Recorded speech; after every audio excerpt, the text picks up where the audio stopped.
December first week, and it's a greater fortune that Maharaj again chose to come back to Pune for a couple of days. And yesterday Maharaj gave a wonderful reading session at Shri Shri Radha Kunjberi Temple, and today we have Maharaj here at NVCC. So Maharaj joined the movement way back in 1969 when he got introduced to Srila Prabhupada during his college days. When he met Prabhupada first time, Prabhupada asked him, "Do you want to serve God or do you want to become God?" And that was a very, you know, Maharaj says that I felt Prabhupada could see through me and then go to my house and go to the bathroom, where on the glass I have written, "I am God." So he felt that Prabhupada could see all that. And then he was so inspired, he dedicated his life in the service of Srila Prabhupada in Boston.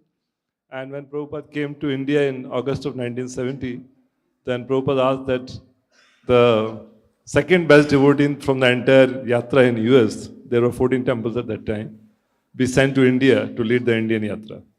So then Maharaj was the chosen one from Boston, and then Maharaj came. The first batch of devotees who ever came to India with Srila Prabhupada, when there was nothing, there was no temple, there was no land, no program was established, and then Srila Prabhupada came, stayed in Mumbai, and then traveled to different places, which are all mentioned in Maharaj's book, Traveling with Srila Prabhupada. So Maharaj will be reading from that book. And those were very special days because there was hardly any facility, but there was very intense and very intimate association with Srila Prabhupada, which are being very beautifully narrated by Maharaj in his upcoming book. And the very wonderful days. And then in 1971 was the year when the land started coming, temples started, kind of getting started to construct. So those memories are all there. And then, of course, the Juhu temple story, which Maharaj written in the book, I Will Build Your Temple, the Juhu story, that is there. So Maharaj has been very instrumental, I would say, pioneering in establishing ISKCON in India, right from Kolkata in 1970. And then in 71 in the Pandal program in Mumbai, Maharaj played a very vital role in organizing it, managing it. And then Maharaj was sent to Chennai, where he met many prominent people and then finally arranged a Pandal program for Srila Prabhupada over there. Then for some days at Hyderabad. Then he was also in Delhi with Gurudas Prabhu for starting preaching over there. So we find that by Prabhupada's mercy, Maharaj has been instrumental in establishing Krishna consciousness in all the metropolitan cities of India in those days. This is way back in 1971-72. Maharaj has been traveling to all these places, making life members, inspiring people to take to Krishna consciousness, inviting Srila Prabhupada to meet with these dignitaries. So he played a very vital role in the Indian Yatra. And then, of course, as the Juhu land came to ISKCON, and then that whole, what you read in the book, how it came and how things happened. Then he was based at Mumbai. And Prabhupada wrote many, many letters to Maharaj, guiding him in how to manage the temple, how to cultivate the life members, how to inspire people, and how to keep the devotees together. So very elaborate directions, both in letters and in person. And Maharaj has interacted with Srila Prabhupada on several occasions, asking very vital questions. And we know about that incident in Vrindavan when Prabhupada told ISKCON will go forward by organization intelligence. So there are many such incidences which are milestone in our understanding of Srila Prabhupada's mood and how this mission will go ahead. So we have been very fortunate, and we have a special fortune because Maharaj was the one who pioneered ISKCON's progress at Pune also. So we are among those cities where Maharaj pioneered here. Maharaj was there in the first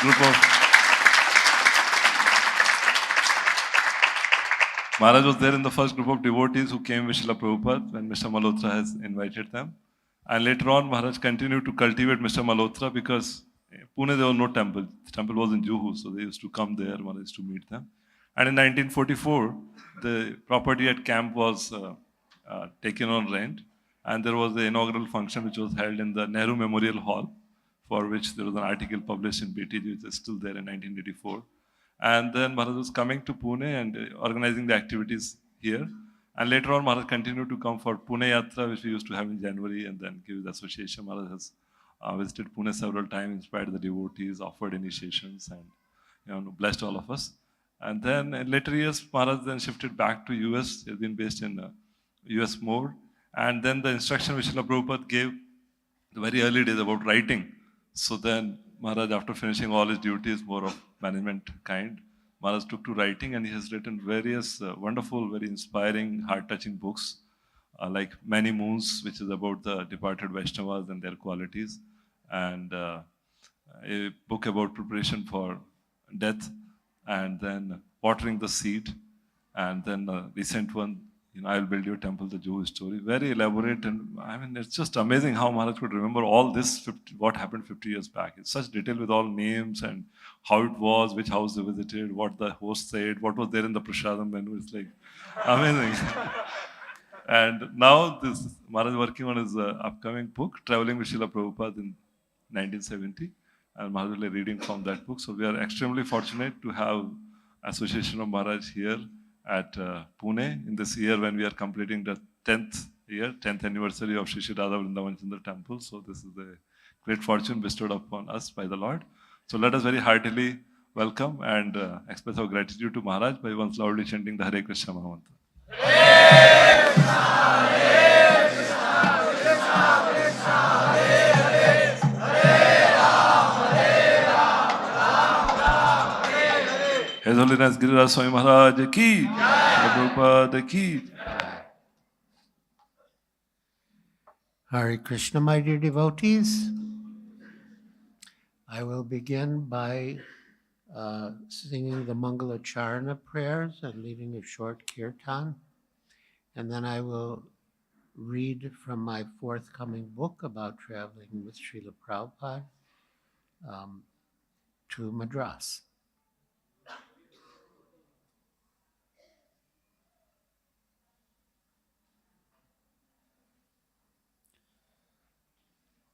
Just one aside about Pune. Rajneesh had his ashram here, and one of the wives of one of our life members met Srila Prabhupada and told him that her husband was going to Pune to have sex with the ladies at Rajneesh's ashram. And she was very upset. And Srila Prabhupada replied, "Don't worry, I will go to Pune and drive him out."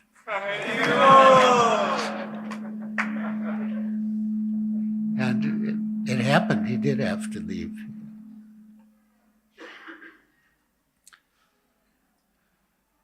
Then they wanted to sell us his ashram. So I looked at it, but it didn't seem, it was very contaminated by all the sinful activities, and it just didn't seem. Now we have this place, which is much better.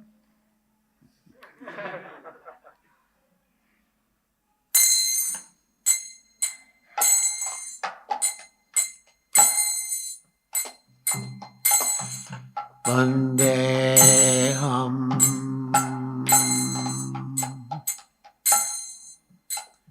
Shri Guru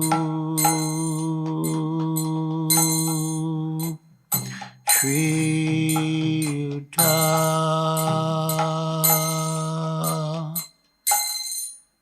Padakamalam Shri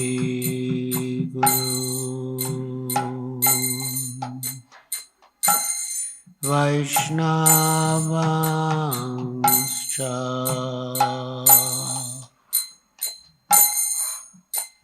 Shri Rupa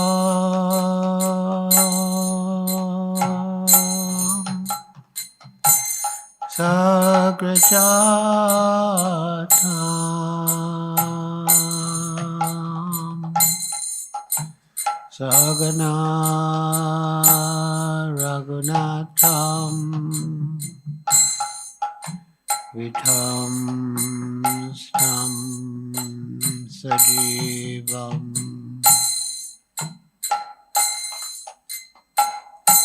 Sadvaitam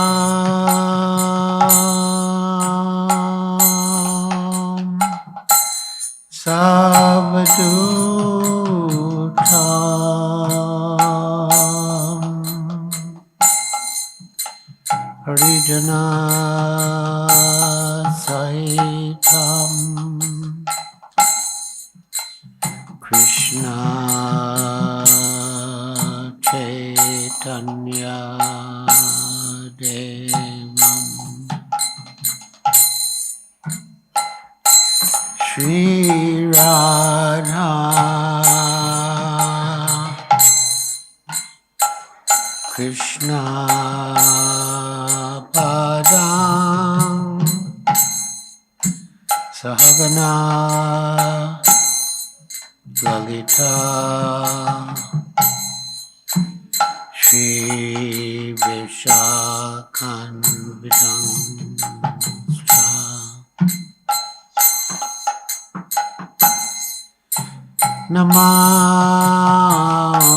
Namah Vishnu Padaya Krishna Prasthaya Bhutale Srimate Bhaktivedanta Swami Iti Namine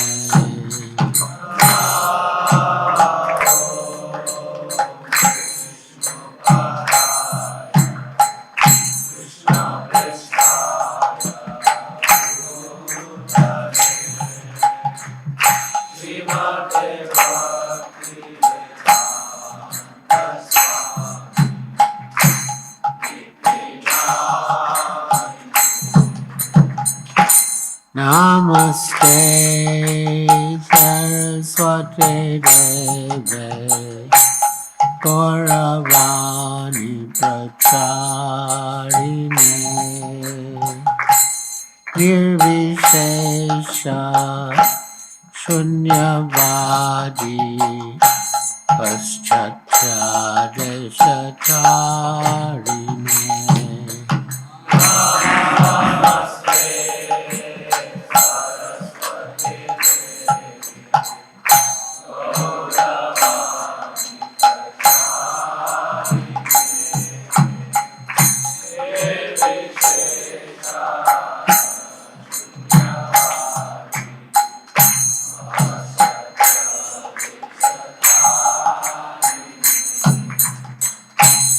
Shri Krishna Chaitanya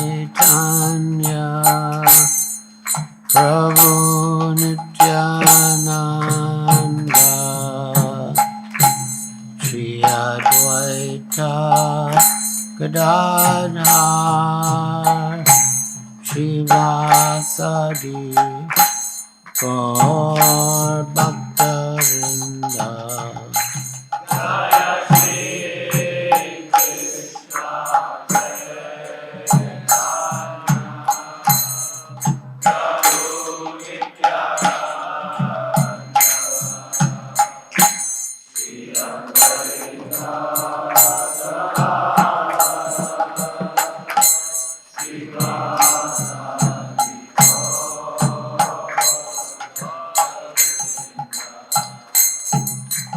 Shri Krishna Chaitanya Prabhu Nityananda Shri Advaita Gadadhar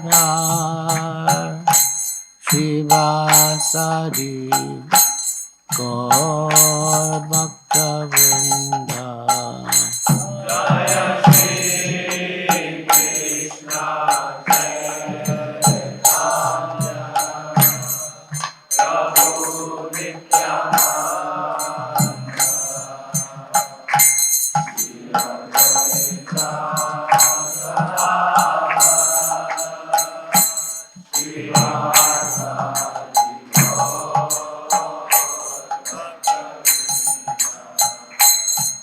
Hare Krishna, Krishna Krishna, Hare Hare, Hare Rama, Rama Rama, Hare Hare.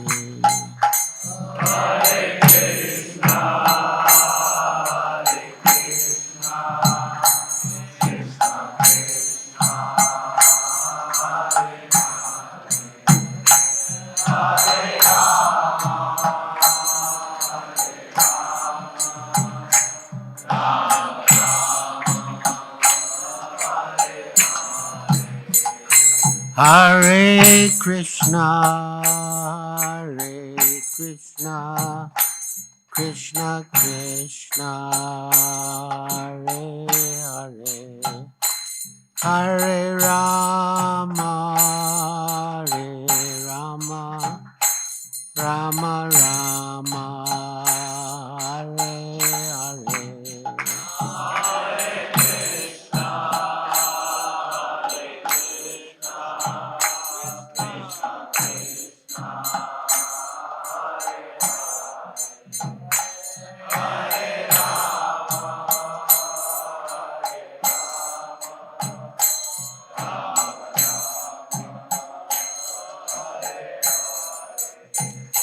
Hare Krishna, Hare Krishna, Krishna Krishna, Hare Hare, Hare Rama, Hare Rama, Rama Rama, Hare Hare.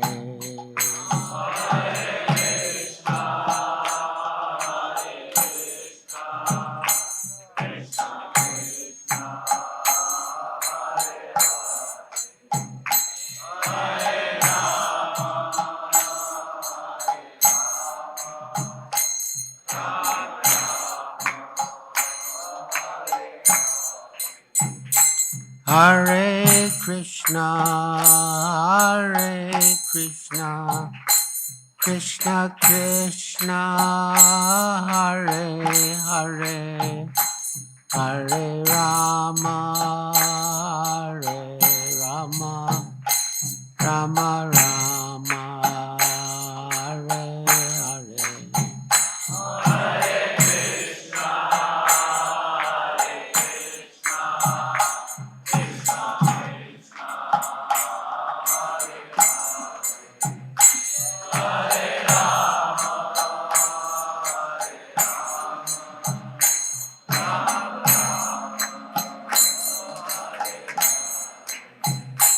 Hare Krishna, Hare Krishna, Krishna Krishna, Hare Hare, Hare Rama, Hare Rama, Rama Rama, Hare Hare.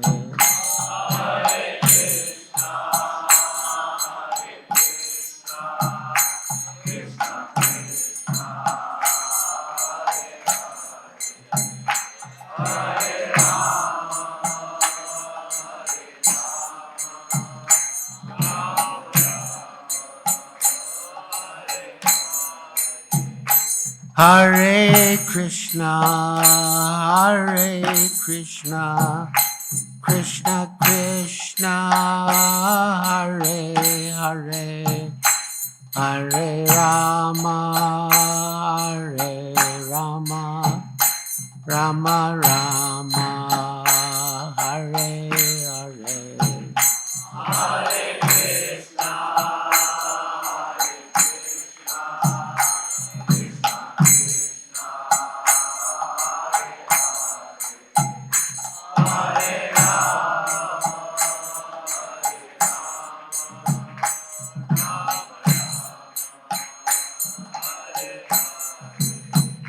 Jaya Prabhupada, Jaya Prabhupada, Prabhupada, Jaya Prabhupada.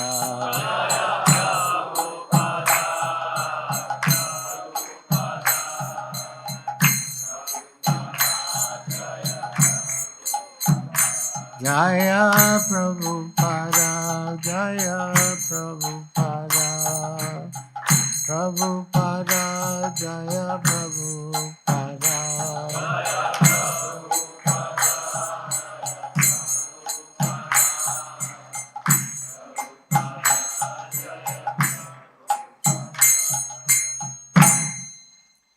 Jayam Vishnupad Paramhansa Pariprajakacharya Stotra Sutasri Srimad Bhaktivedanta Swami Prabhupada Ki Jai. ISKCON Samstapakacharya Srila Prabhupada Ki Jai. Jayom Vishnupad Paramahansa Pariprajakacharya Stotra Sutasi Srimad Bhakti Siddhanta Saraswati Goswami Prabhupada Ki Jai. Ananta Koti Vaishnava Vrinda Ki Jai. Namacharya Srila Haridas Thakur Ki Jai. Prem Se Kaho Sri Krishna Chaitanya Prabhu Nityananda Shri Advaita Gadadhar Shivasadi Gaur Bhakta Vrinda Ki Jai. Shri Shri Radha Krishna Gopa Gopinath Shamakunda Radha Kunda Giri Govardhan Ki Jai. Vrindavan Dham Ki Jai. Navadvip Dham Ki Jai. Jamuna Mai Ki Jai. Ganga Mai Ki Jai. Tulsi Devi Ki Jai. Bhakti Devi Ki Jai. Samveta Bhakta Vrinda Ki Jai. Nitai Gaur Premanande Haribo. All glories to the assembled devotees. All glories to the assembled devotees. All glories to the assembled devotees. All glories to Sri Guru and Sri Gauranga. Glories to Srila Prabhupada.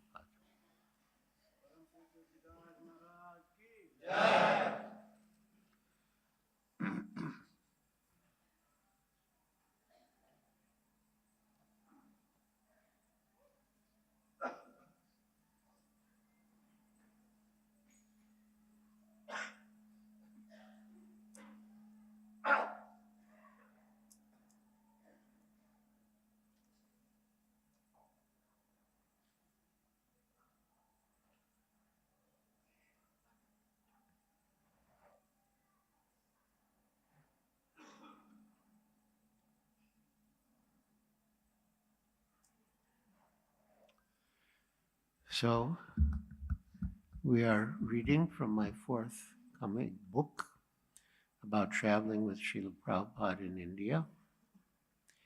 And now I will read chapter 12, Madras, November 27th, 1971 to February 24th, 1972. In November, just after the Delhi Pandal program, and on the eve of Srila Prabhupada's first tour of Vrindavan with his disciples, Achyutananda, Bhavananda, and I volunteered to go to Madras to arrange a preaching program for Prabhupada there. When Achyutananda informed Prabhupada of the plan, Prabhupada asked, "Oh, you are not going to Vrindavan with us?" In fact, none of us could imagine missing being in Vrindavan with him. But Achyutananda replied, "ISKCON is Vrindavan, Srila Prabhupada." And Prabhupada said, "Yes, my Guru Maharaj used to think like that." Then I asked Srila Prabhupada, "But which do you want us to do? What is the better service?" And Prabhupada replied, "I want you to put on a pandal in Madras. That would be more pleasing." I met many so-called intellectuals in Madras who tended toward impersonalism. They thought, "Oh, how silly. You are saying that Krishna is supreme, and someone else is saying Shiva is supreme." There are many Shaivites in Madras who believed that Shiva was supreme. These impersonalists considered themselves to be more intelligent than the naive sentimentalists who worship particular deities, and they considered us to be naive sentimentalists because we worshipped Krishna, chanted Krishna's name, and preached Krishna's supremacy. As one of the first ISKCON devotees to visit Madras, I was quite a sensation, an American Vaishnav. Most people there had never seen a Western sadhu. And several friends, wanting to help, suggested that I meet a Mr. Ramakrishna, who they said was pious and religious and would be happy to hear of our activities. So I met Mr. Ramakrishna, and he turned out to be one of those people who thought that Shiva was supreme. And before long, we came to verbal blows. He had a volatile nature and turned red in the face and raised his voice in anger. So the meeting ended quite abruptly. Still, as I continued preaching, people kept telling me, "You have to meet Mr. Ramakrishna. He is a very pious man. He is a very religious man." And I imagine the people were telling him, "Oh, you should meet this Hare Krishna devotee. He is very nice. They're doing excellent work." After a few weeks, I thought, maybe I should give it another try. This time I'll be more careful. When I phoned Mr. Ramakrishna, he immediately agreed to meet me, confirming my thought that people were speaking favorably about us to him. It was probably embarrassing for him that we had disagreed so vehemently. So we met, and this time I tried to restrain myself, and he tried to restrain himself. But eventually, we came to the same point of contention. Who was supreme? Krishna, Vishnu, or Shiva? Again, the argument escalated, but neither of us wanted it to end the same way as it had the last time. Then I got an inspiration. In 2 weeks, my spiritual master, His Divine Grace, A.C. Bhaktivedanta Swami Prabhupada, is coming to Madras, I said. So instead of us arguing, why don't I invite you to meet him, and you can discuss with him directly? Mr. Ramakrishna liked the idea. It was a way out for both of us. And ultimately, what could be better for him than to meet a pure devotee of Krishna?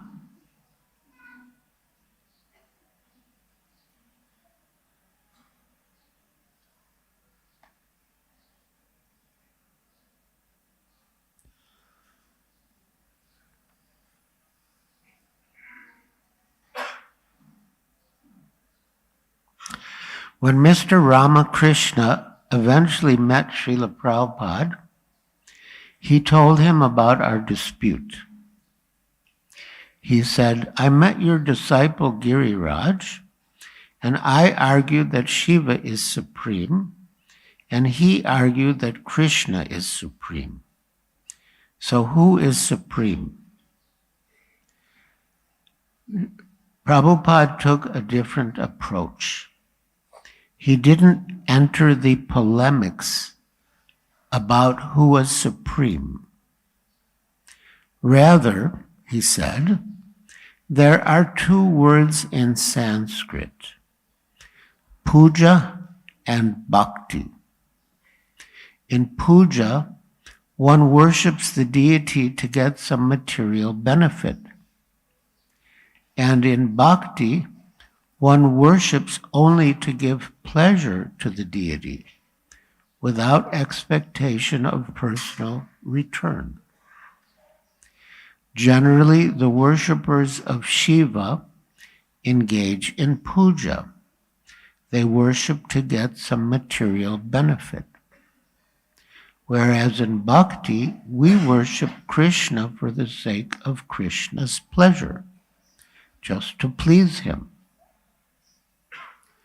Mr. Ramakrishna asked, "Is it not possible to worship Shiva in the mood of bhakti?" Prabhupada replied, "It is possible, but it would be exceptional. For example, generally people go to a liquor shop to buy liquor. Now, one could go for another purpose, but that would be an exception. Generally, people go to buy liquor." Srila Prabhupada did not enter into the controversy over who was supreme. Rather, he explained the different moods in the worship of different deities. And Mr. Ramakrishna was satisfied with the answer.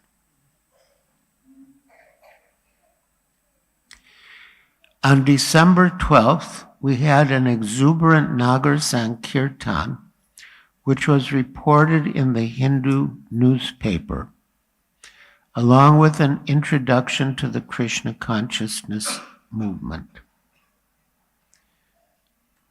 Quote, "Hare Krishna, Krishna Krishna, Hare Hare, Hare Rama, Rama Rama, Hare Hare." This divine chant is by no means new to the people of India, nor is the practice of group singing of devotional hymns in streets and other public places strange to them. But the bhajan that the huge holiday crowd in Triplicane Beach witnessed last Sunday evening was something uncommon. A group of 4 saffron-robed sadhus chanted God's name and sang Sanskrit verses in his praise. They had all the marks that go with a Hindu sadhu: vertical, sandal-colored streaks on the forehead, a small tuft of hair, bead garlands, and traditional clothes. But a closer look and a little conversation with them were enough to reveal that at least 3 of them were American. The 4th hailed from South India. Impelled by curiosity, crowds collected to watch the bhajan, and soon hundreds among the onlookers themselves joined the choir, inspired by the fervor with which the sadhus chanted divine names and sang devotional hymns, clanging their cymbals to match the tune. Founded in 1966 in the United States, the International Society for Krishna Consciousness now has about 70 centers spread over a number of countries, including the United Kingdom, France, Japan, Australia, and Africa, and India accounted for 5 of them. Nearly 5,000 priests, such as the 4 that have arrived in Madras, are engaged in propagating Krishna consciousness among the people. What is Krishna consciousness? It is the process of becoming aware that all the benefits one enjoys, in fact, life itself, are gifts of Krishna, and living accordingly. And it was a very extensive article. Then there was a section about the main objects of ISKCON. There was a section about New Vrindavan.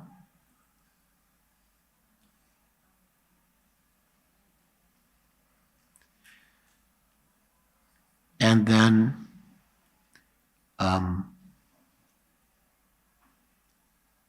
yeah, a little discussion of Srila Prabhupada and the Parampara. A very good article. So, although our main program for distributing books in India was life membership, I also went to bookstores. Srila Prabhupada was so intent on his books being distributed that he would write me letters suggesting specific stores to approach. One big bookstore that I visited periodically and supplied with books, Higginbotham's Booksellers on Mount Road, the main street of Madras, placed a sizable order, about 60 large books. Just out of curiosity, how many of you have been to Chennai?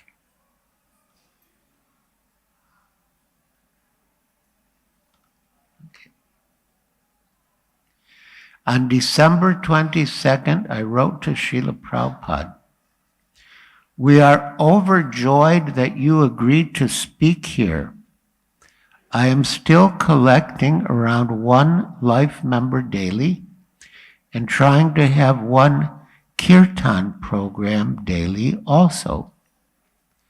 I had previously made the publisher of the Indian Express a life member, and now I have made the publisher editor of the Hindu a life member, as well as the biggest movie star and movie producer of the South." The movie star was Shivaji Ganeshan, and the movie producer, I think, was AVM, maybe Mayapan Chettiar.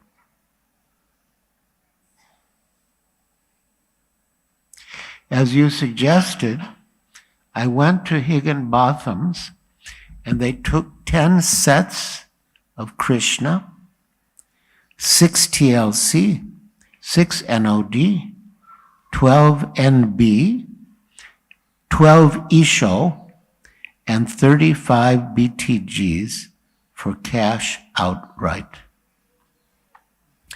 Srila Prabhupada replied, "I am most pleased especially to hear that you are distributing many books. Go on increasing books and go on increasing my pleasure."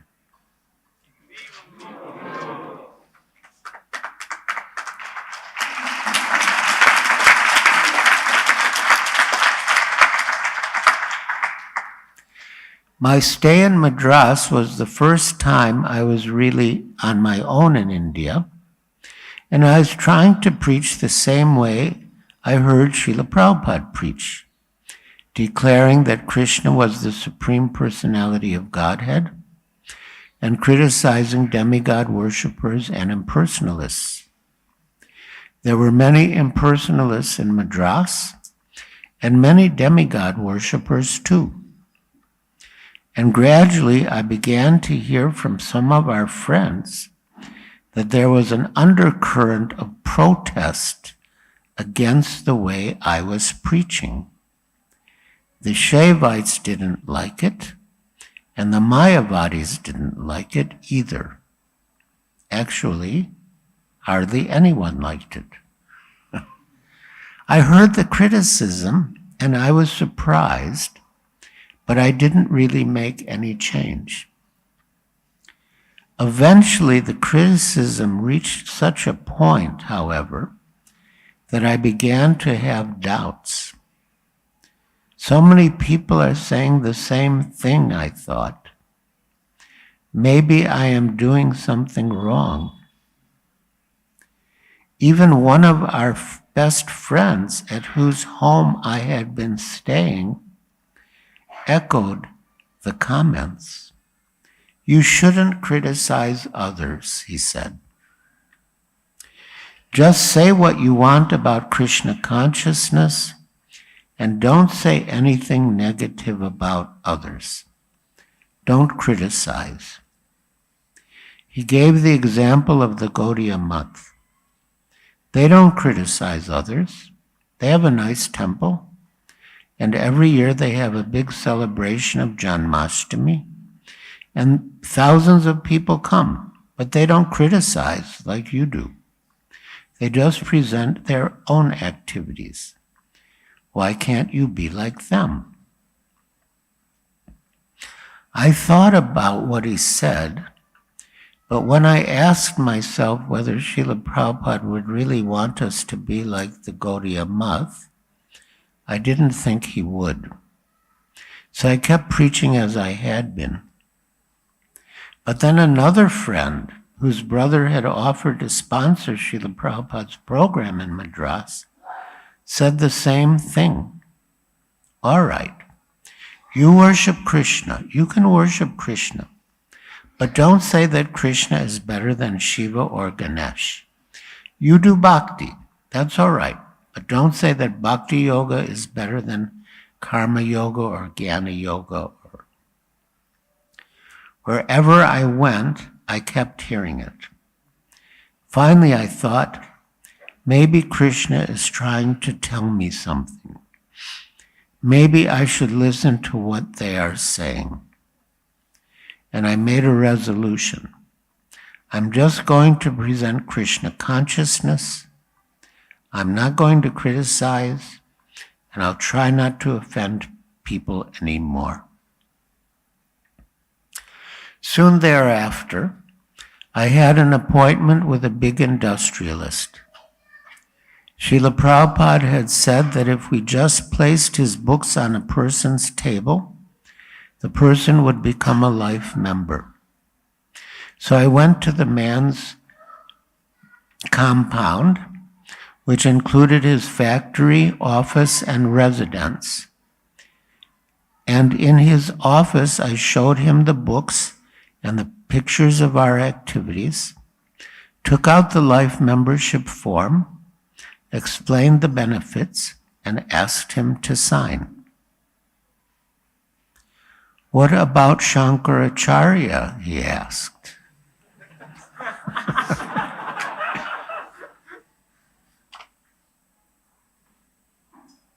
He is one of the great acharyas of India. You haven't said anything about him. So I said, yes, he is one of the great acharyas of India. But you haven't said anything about him. What about him? What about his teachings? I tried to avoid getting into an argument, so I said something vague and general. But he kept pushing, probing, and finally I couldn't help myself. It all came out. I told him that actually Shankaracharya was an incarnation of Shiva, and that as such we gave him all respect. But I also told him that Shankaracharya had come with a special purpose, to present an imagined monistic interpretation of the Vedas and thus bewilder ignorant people. I even took out the teachings of Lord Chaitanya. We didn't yet have the Chaitanya Charitamrita, and read the verses from the Padma Purana and Shiva Purana about Lord Shiva taking the form of a Brahmin, preaching the false doctrine of Mayavad philosophy, which was covered Buddhism, and promoting atheism.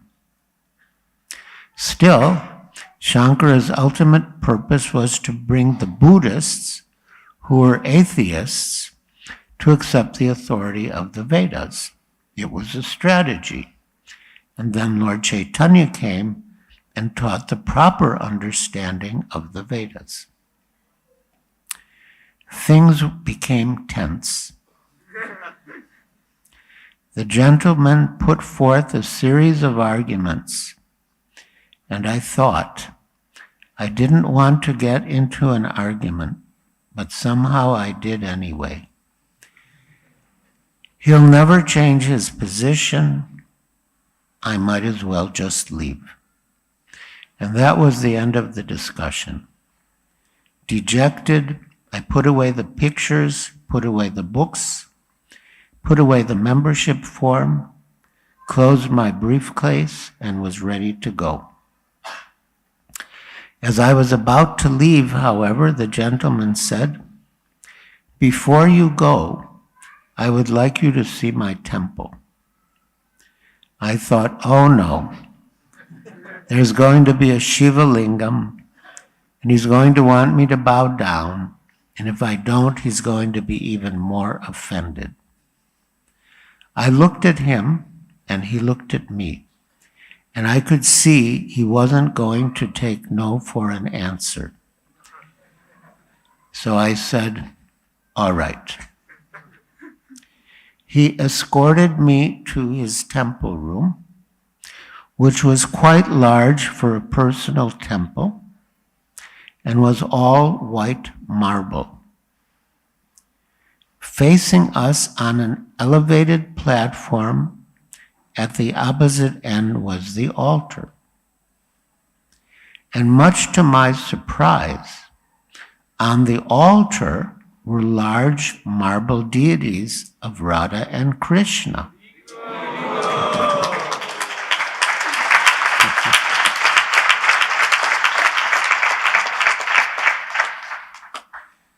Boy, was I ever happy to see them.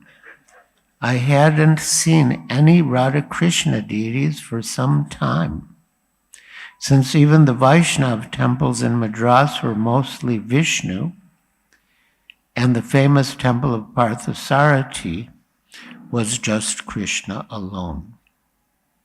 So I was delighted. I offered my obeisances and prayers, and then I looked at the gentleman with an expression that asked what was going on. He looked me straight in the eyes and said, "I am a devotee of Krishna, and all my family members are devotees of Krishna. My family has worshipped Lord Krishna for many generations. I was just testing you."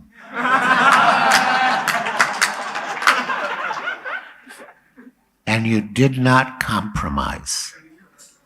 So I am very pleased, and I will be honored to become your life member.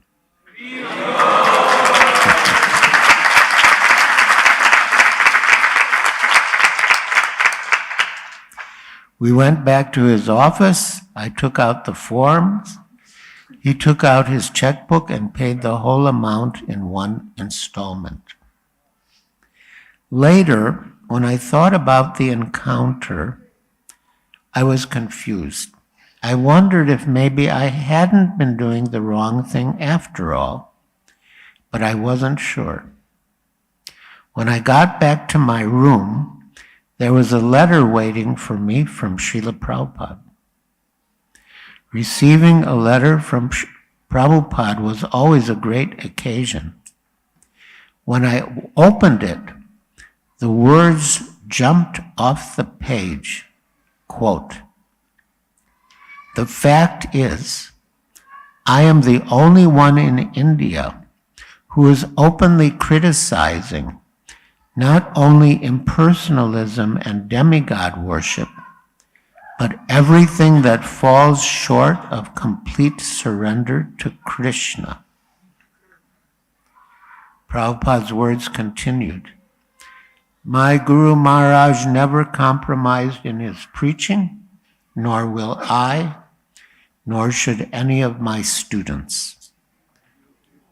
We are firmly convinced that Krishna is the Supreme Personality of Godhead, and that all others are his part and parcel servants.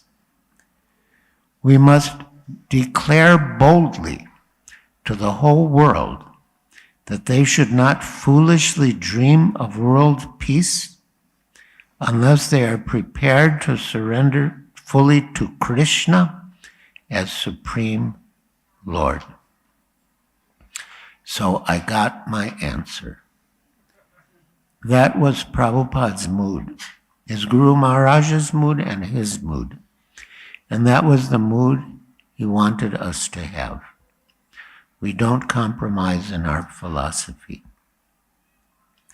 In the same letter, Srila Prabhupada wrote, I have read the text of your speech delivered to the Rotary Club, and it is very thoughtfully prepared. Try to arrange many speaking engagements like that, and simply repeat what you have heard me say in lectures and in our books, and the spiritual effect will be very potent. I am very pleased with your preaching attitude. Then the letter continued, it may be that the governor of Madras will invite me as his guest. If this happens, I will come to Madras.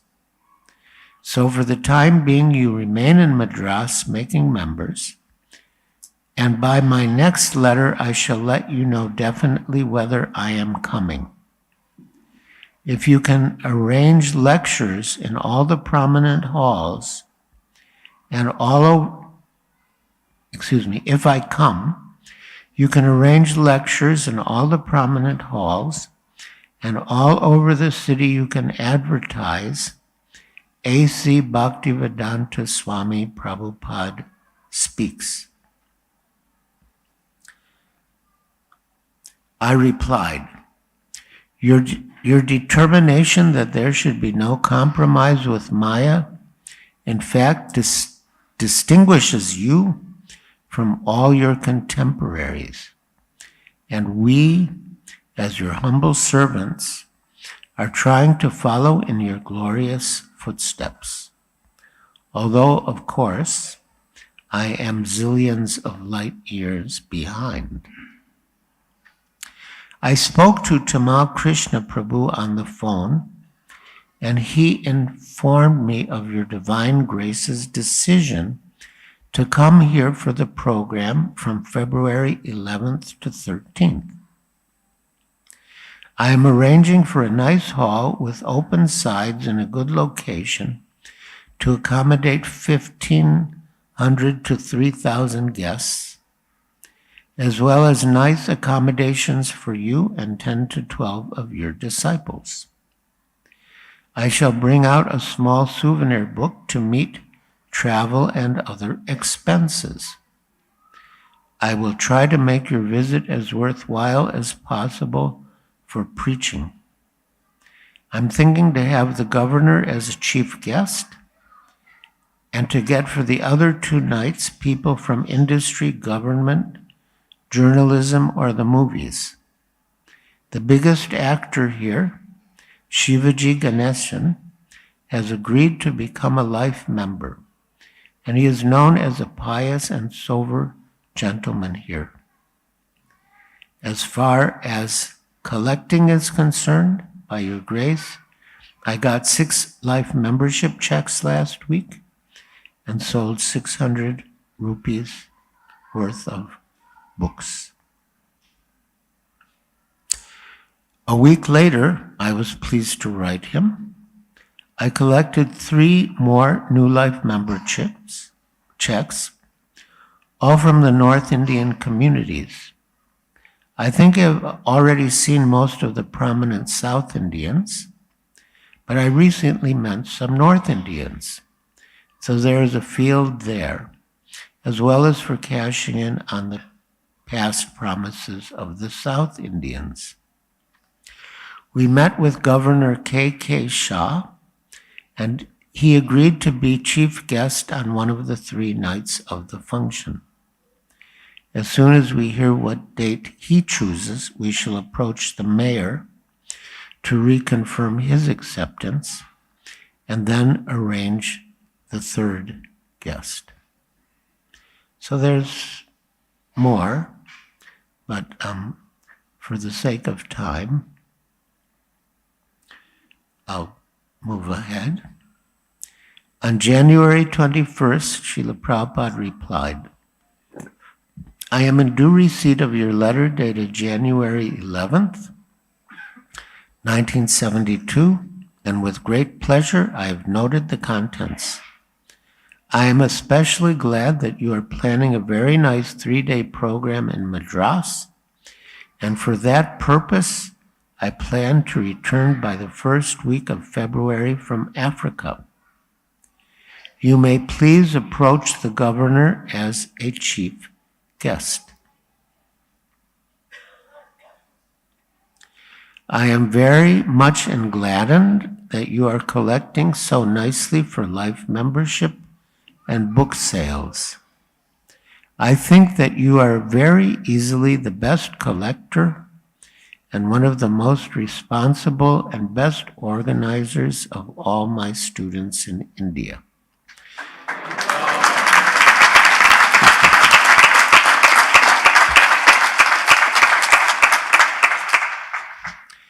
So I am very, very much appreciating your sincere efforts. This simple formula for success in Krishna consciousness is this sincerity. If Krishna sees that his devotee is sincere, then Krishna gives all help to bring that devotee back to him, and thus the devotee feels himself being drawn as if helpless by the force of loving service closer and closer to the lotus feet of Krishna. Now try to arrange chief guests like the governor and others, and make the program very nice and advertise it nicely. Then I shall really enjoy to come there and see what you have done. I had been thinking that Srila Prabhupada was watching me all the time when I was in Madras. And I kept asking myself, what would Prabhupada want me to do? I didn't feel that I was doing anything special, but his frequent letters were very encouraging. One day, Achyutananda had an argument with our host, a so-called Orthodox Hindu who believed that you couldn't be a Brahmin unless you were born in a Brahmin family. The man conceded, you can be a Vaishnav, and a Vaishnav is more than a Brahmin, but you are not a Brahmin. To become a Brahmin, you have to take birth as a Brahmin in your next life. Achyutananda explained, one takes birth in a particular family according to his karma, his previous pious and sinful activities. And thus someone who is engaged in sinful activities may not take birth in a Brahmin family. But by chanting the holy name of the Lord, you can immediately eradicate all sinful reactions without a change of body. In conclusion, he questioned our host, which is stronger, the holy name or sin? And the man had to admit that the holy name was stronger. By taking shelter of the holy name, under the guidance of a pure devotee, one could be freed from sinful actions and reactions without changing one's body, and thus transcend the position of even an ordinary Brahmin. One could become more than a Brahmin and also a Brahmin. While in Madras, Achyutananda, Bhavananda, and I got to speaking about how things were going in India and how they could be better organized. And somehow, although I did not have as much regular interaction with Srila Prabhupada as the others, they wanted me to write him a letter, and so I did. Quote, Achyutananda Maharaj, Bhavananda Prabhu, and myself have met and collectively decided upon a plan based on our limited and imperfect senses and limited knowledge of what has happened in India since we left Delhi, I wrote, and we humbly put forth these ideas for your divine grace. Although some of our ideas may have been impractical or inappropriate, Srila Prabhupada praised our efforts. Quote, I am very encouraged by your thoughtful plan to organize very nicely all our men in India. I can understand that you are very eligible to be among the biggest leaders, so I have all confidence in your Madras program. There appears to be some feeling of dissatisfaction with the way things are being managed in India. So I have simply said that if you all get me at least 2 life members daily in India, then I shall do the rest. So I am pleased to hear from you that you are making many life members there. That is the proof of our preaching strength. Wherever there is preaching strength, there is also success. No matter it may be Pandal show or making members or traveling Sankirtan party or whatever it may be, just maintain our strong position of purity of routine work and preach and distribute literature. That's all. So far as our program for India, we are at present trying seriously for a nice house in the aristocratic section of Bombay. Otherwise, when funds are there, we shall construct very nice centers in Vrindavan and Mayapur. That's all.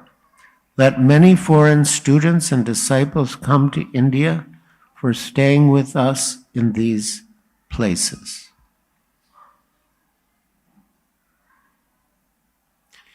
In the same letter, Prabhupada informed us of his plan for the first International Mayapur Festival, emphasized the distribution of his books, and gave us hope that he would come to Madras. Quote, as for the Pandal program in Madras, that is all right what you have suggested. You are doing very, very nicely in Madras, and except for you, I think there is hardly any devotee so hardworking and with such good ability to persuade men to help.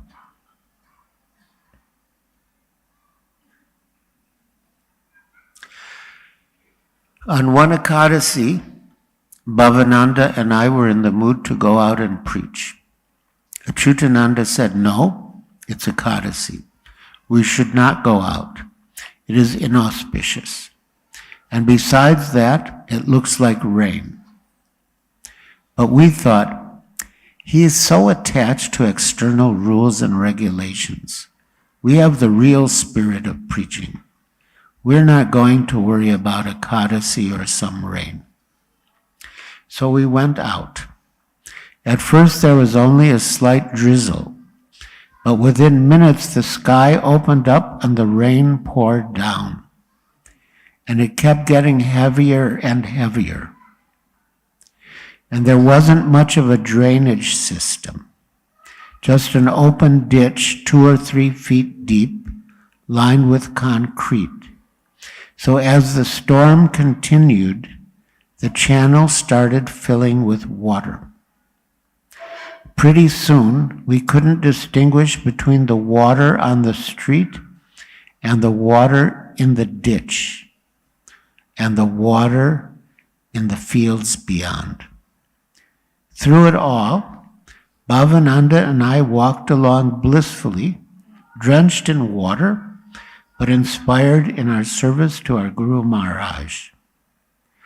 Then Bhavananda fell into the ditch, up to his waist in sewage water, until I gave him a hand and he climbed out, dripping. When I related the incident to Srila Prabhupada, I praised Bhavananda that he had equal vision and didn't distinguish between high and low.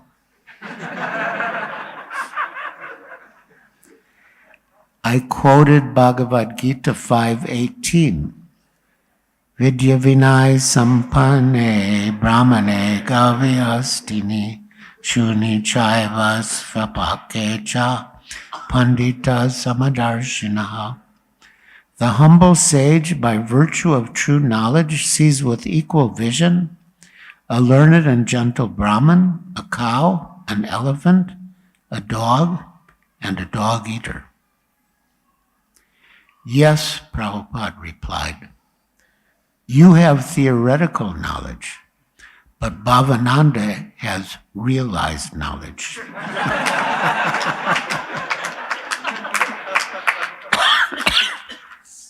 So he is more advanced.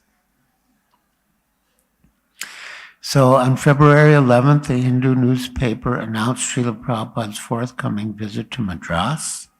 It was a very nice report, but again, to save time, I'll proceed.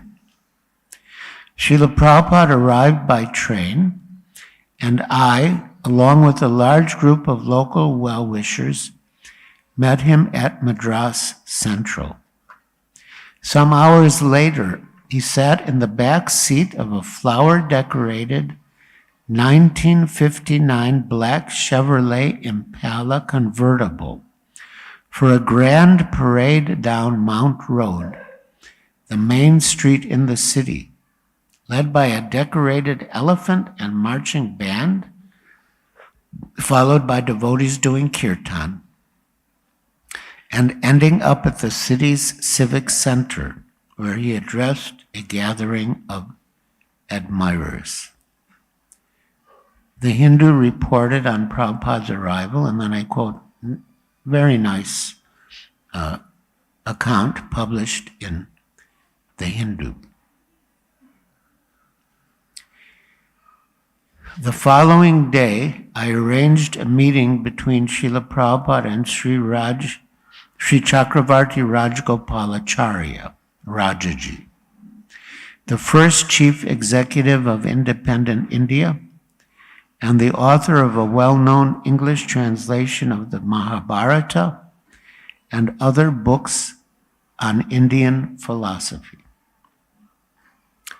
Rajaji was now 93 and had been the last Governor General of India and the first Indian-born Governor General, as all previous holders of the post had been British. He had also served as leader of the Indian National Congress, Premier of the Madras Presidency, Governor of West Bengal, Minister of Home Affairs of the Indian Union, and Chief Minister of Madras State. He was one of India's elder statesmen, deeply religious, and a father of the nation. And when Vice President Richard Nixon from America visited him in 1954, Nixon called him, quote, the wisest man in India, end quote. Now I quote the conversation. Rajaji, to Srila Prabhupada, referring to Madhavisa, who is the chief of your group, you or he? Prabhupada, laughing, as you like. Rajaji, he's holding a big stick, danda. He's holding a big stick, so I'm asking. Madhavisa, Prabhupada is the chief.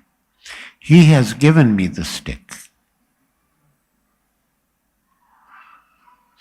And there's a discussion of sannyas and Tridandi sannyas.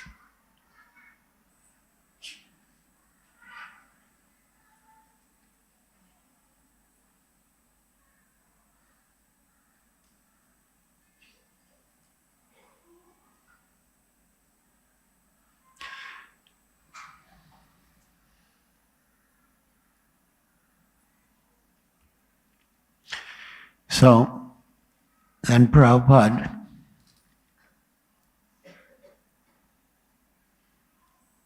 Rajaji said, you belong to West Bengal, I think. Prabhupada, yes. My birthplace is Calcutta. Rajaji, great and famous place, looked after Prabhupada, where you were governor. Rajaji, looked after very badly, very badly. Prabhupada, Lalaji was governor in West Bengal. Rajaji, yes, I was called governor there for some time. I liked the place. They were all very kind. They had settled down after a lot of rioting and all that. They were very good to me. They looked upon me as an impartial man, which is a very great compliment in our country. Now you have undertaken a very great task. I am not competent to discuss or comment on it. Prabhupada, no. I think you are the best man to comment on it.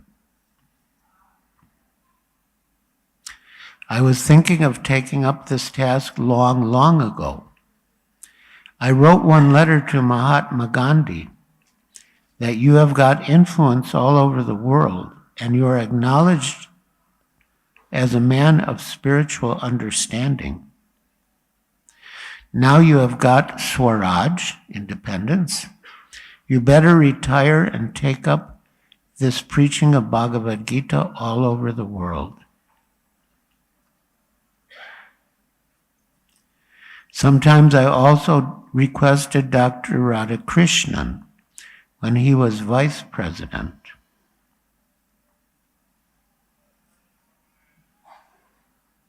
There's a lot of nice discussion, but I'll come to the end.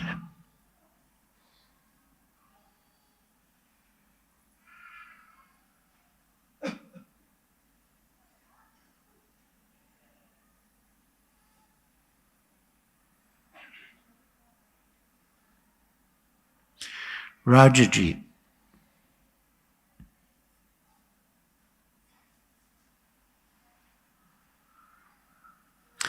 The question which I put to Giriraj was whether it would not have been better if you work from inside rather than make yourself a separate organization. Once you form a separate organization, it becomes like a person who is born. He gets his attachment, his ego, his everything. So the separate organization becomes an ego. There is competition among organizations. So all the egoistic weaknesses apply to organizations also. Prabhupada. Oh no, there's a little more from Rajaji. There is competition among organizations. So all the egoistic weaknesses apply to organizations also. Therefore, I was wondering whether it would not, if you had convinced that your mission was to spread the Gita Acharya's teachings as to how to act with detachment and with faith in the grace of God, where you go wrong, could not have been better done without making yourself separate. Prabhupada, no. The thing is, when there is detachment, there must be another attachment. Rajaji, yes, to God. Prabhupada, yes, that is required. Rajaji, if you wish to live with detachment, attach yourself to God. Prabhupada, yes. Param dristva nivartante. After getting good attachment, you give up the inferior attachment. Rajaji, right, that will be better. The attachment should be to God. Prabhupada, Krishna. Rajaji, Krishna. Govinda, as I will call him. Attachment should be to Govinda, not to an organization. And listen to Srila Prabhupada's answer. Prabhupada, Govinda is absolute. Govinda and Govinda's organization are the same.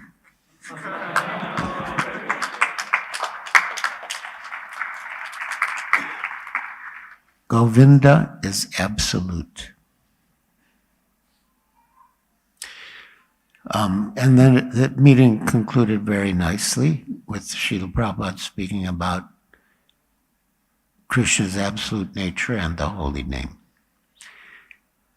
I had also arranged for Srila Prabhupada to meet with Dr. Sarvepalli Radhakrishnan, who had served as the second president of India from 1962 to 1967, and as the first vice president of India from 1952 to 1962, and who had written several books and translations of Vedic philosophy from the impersonal point of view.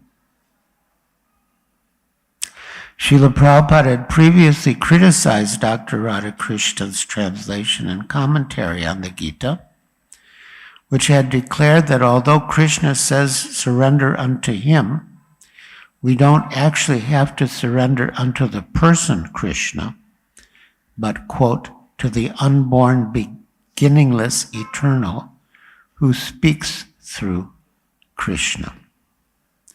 And then I give an account of how Srila Prabhupada had criticized Dr. Radhakrishnan in different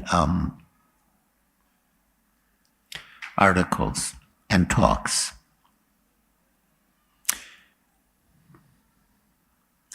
So we went to meet him. Now Dr. Radhakrishnan was a decrepit old man. Withered and bent over, he shuffled in with the assistance of a nurse, was lowered into a chair, and, Vishakadasi remembered, sat near Prabhupada wordless.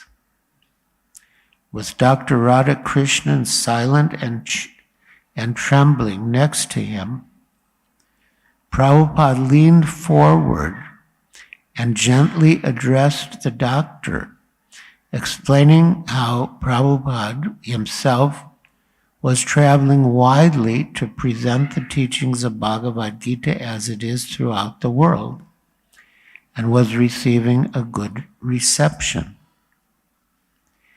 People were hankering for this knowledge, taking it seriously, and becoming devotees of Krishna, Prabhupada said. Prabhupada quoted Krishna in the Bhagavad Gita, I am the source of all spiritual and material worlds. Everything emanates from me. The wise, who know this perfectly, engage in my devotional service and worship me with all their hearts. Krishna, Prabhupada went on, is a person. Not a person like us, for we are embodied souls. Krishna's form is all spiritual. We could personally relate to him by serving him with love and devotion. The old scholar sometimes responded with a glimmer in his eyes, but he could only make incoherent sounds, and after a few minutes his nurse interrupted. The doctor is tired now and must rest. He thanks you for kindly visiting him. And on his nurse's arm, Dr. Radhakrishnan hobbled back to his room. Later, Shamsundar wrote, later, Prabhupada said, suppose I have written one book, Bhagavad Gita. So I have got some intention. So why should you interpret my intention with your intention? but it has become popular. Now you are taking advantage of my book and expressing your views. How much cheating, how much cheater you are. Therefore he is suffering, Dr. Radhakrishnan. He has lost his brain, void, simply sitting down like this. He cannot ask whether he is hungry or not. His daughter is always attending, giving him some food. Then he is eating. Otherwise, he does not speak. He has lost everything. He has mentioned Bhagavad Gita as a mental speculation in his Indian religion book. So he is such a great offender, he must suffer. But it is good for him. Because he is a gentleman, therefore his offenses are being compensated in this lifetime. The meeting seemed to affect Prabhupada, and for days after he would soberly mention how the old Mayavadi scholar was living almost like a vegetable, just sitting in his house for years on end, paralyzed, spoon-fed by his daughter. In his room one day, Srila Prabhupada gave me a brief description of each of his books in just 1 or 2 sentences. Concluding, he said, quote, "The nectar of devotion is real nectar," end quote. End quote. The Krishna book is pastimes and philosophy woven together in such a way that while reading it, you don't even realize that you're getting the philosophy. So, there's still quite a bit more, and I'm concerned about the time. I think I'll have to come back and continue the reading some other time, because we haven't gotten to Srila Prabhupada's talks, and the talks were really good, and they were also reported in the Hindu. But I will just skip to one event that took place at the end with the Chief Justice of Madras.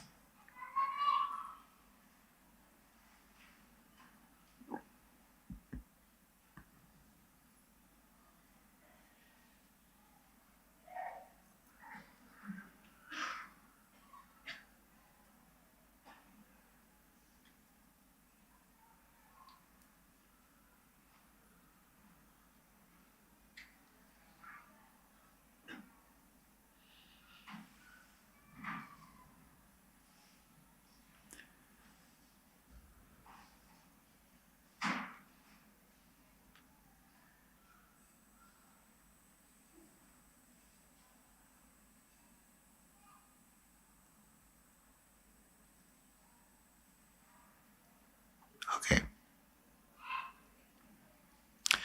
Srila Prabhupada met with many of Madras's most important citizens. They were leaders, he told them, and if they became Krishna conscious, others would follow their example. For one program, the Chief Justice of Madras invited Prabhupada to speak before a large gathering of high court judges, advocates, and other leading citizens. Prabhupada appealed to the audience to follow the examples of Sri Sanatana Goswami and Rupa Goswami, who in the 16th century had given up their exalted posts as Prime Minister and Finance Minister in the Bengal government to help Chaitanya Mahaprabhu spread the Krishna consciousness movement. After the program, the Chief Justice invited Prabhupada to dinner at his home, and there he disclosed that he wanted to join Prabhupada's movement as soon as possible. Prabhupada began to glorify the 6 Goswamis, but this time in a different way. He explained how after going to Vrindavan, the Goswamis were always longing for Lord Krishna and his eternal consort, Srimati Radharani. Quote, "They never said, 'Now I have seen God, now I am satisfied.' No. Rather, they were saying, 'Where is Radha? Where is Krishna?'" The Chief Justice presented Prabhupada a sandalwood garland and a small statue of Krishna to demonstrate the ecstasy the Goswamis had felt in separation from Krishna. Prabhupada held the statue in front of little Saraswati. Saraswati was the daughter of Shamsundar Prabhu and Malati Mataji, and she was maybe 3 years old. Prabhupada held the statue of Krishna in front of little Saraswati and said, "Who is this Saraswati?" "Krishna," Saraswati exclaimed. Then he slowly moved the statue around to the side, hid it behind his back, and said, "Saraswati, where is Krishna?" When Saraswati realized that Krishna was gone, a startled look of anxiety crossed her face. Her eyes darted in all directions. "Where is Krishna?" But Krishna was nowhere to be found. She looked to the devotees, checking their hands and around behind their backs, searching everywhere. But Krishna was nowhere to be found. Then a devotee said, "Saraswati, who has Krishna?" And Saraswati opened her eyes wide with realization, exclaimed, "Prabhupada has Krishna."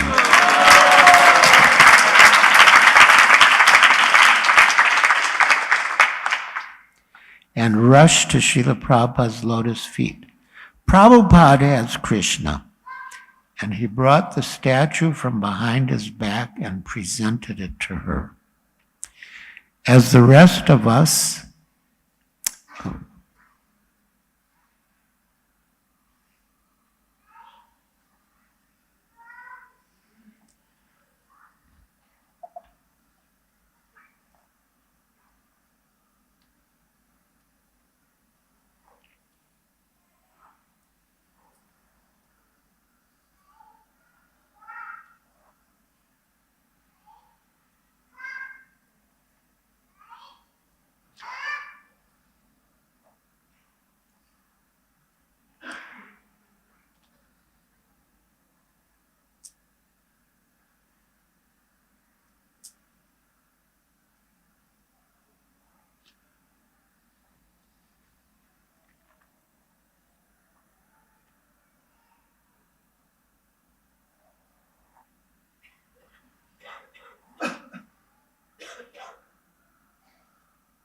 us observed the touching exchange, we gained a clear realization that Srila Prabhupada held Krishna in his hand and that he could deliver Krishna to us when he felt that our desire for Krishna, like Saraswati's, was sufficiently intense.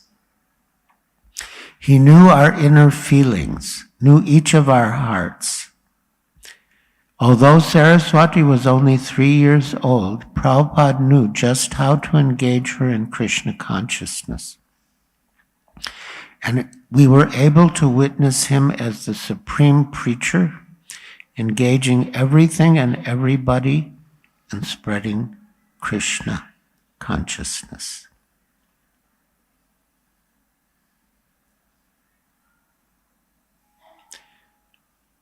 And then to conclude this section, really jumping over a lot.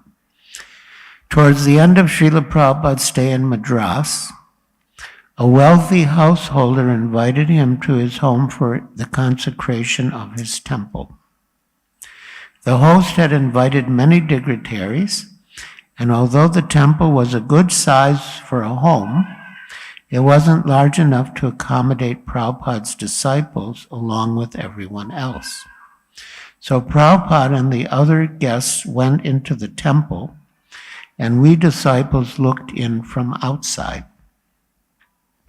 As part of the ceremony, the host distributed flower petals to the guests to offer to the deity of Lord Shiva, a Shiva lingam. And we were all interested to see how Prabhupada would deal with the situation. At the appropriate moment, all the participants threw their flower petals on the deity of Shiva, except for Prabhupada. He threw his in the corner. We thought, he is the Acharya, we have to learn from him. After the ceremony, when the other invitees came out, we went into the temple and looked in the corner. And there we saw a small deity of Krishna. Prabhupada had offered his flowers to Krishna. On February 20th, Srila Prabhupada wrote to his disciple Satadanya, "We have just had a very successful program in Madras with many prominent men, including the Chief Justice of Madras, taking an active part in the Sankirtan movement."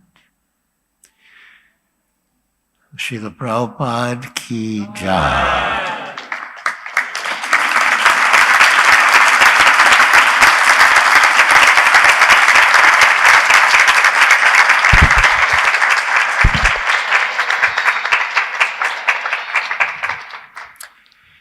So now, my dear devotees, if any of you have any questions or comments. Hare Krishna Guru Maharaj.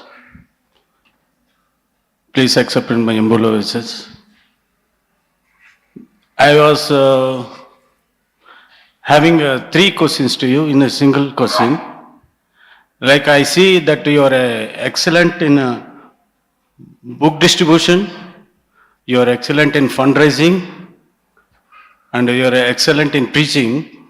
You are having 3 hats simultaneously. Which is the very favorite to you? Which was fundraising or book distribution or preaching? What was what? Book distribution and preaching. What was your favorite? What was my? Service to Prabhupada. None of the above. Writing. Srila Prabhupada wanted me to write.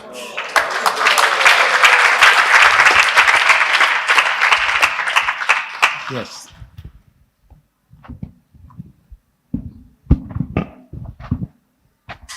Hare Krishna Maharaj, thank you for a very, very enlightening talk.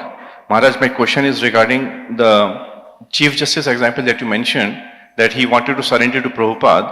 So Maharaj, my question is that in general, if a big shot or somebody who is in a very high post, that person wants to surrender, that could be in 2 kinds. One is obviously internal.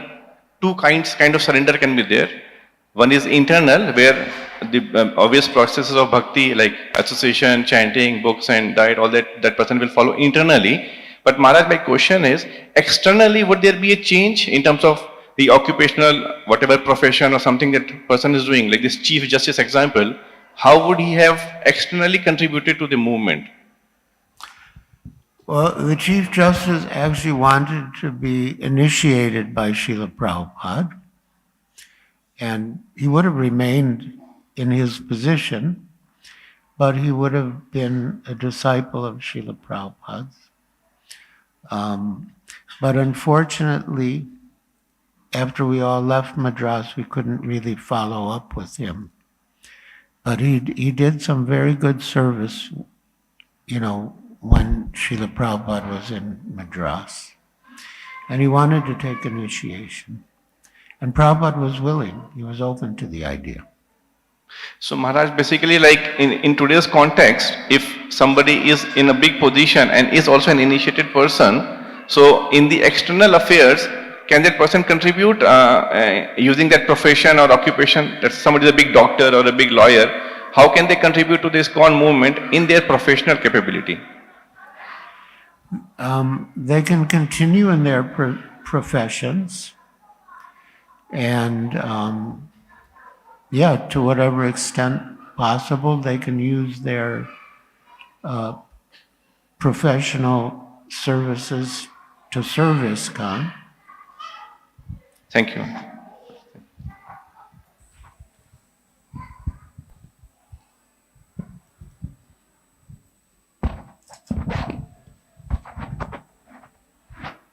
Hare Krishna Maharaj, thank you very much for your amazing Prabhupada Leela. It seemed like every statement of the intent of this book, of course, is to glorify Srila Prabhupada more and more. And I think that's something which uplifts and inspires so many devotees who never had Prabhupada's physical association. Maharaj, I had a question about, if I remember correctly, you can of course correct me if I'm wrong, I guess it was the governor also who couldn't leave tea. And Prabhupada said we could make an exception. Was it in Chennai? I think it was. Yes. It was in relation to the Chief Justice. Oh, it was in the In relation. relation to the Chief Justice. He couldn't completely give up drinking tea.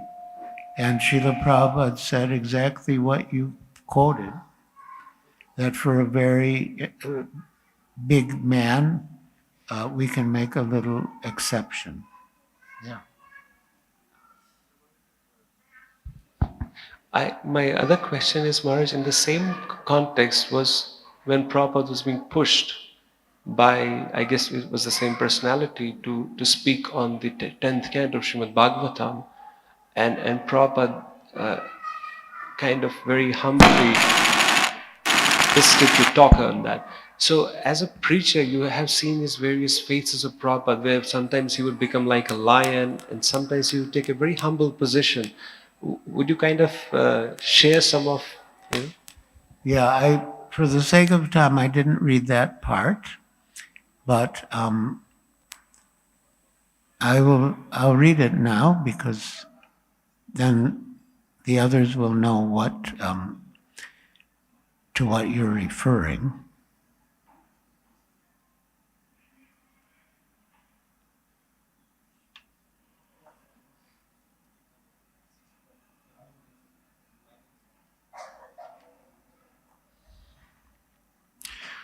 So, for much of Prabhupada's stay in Madras, he was hosted by one Mr. Balu.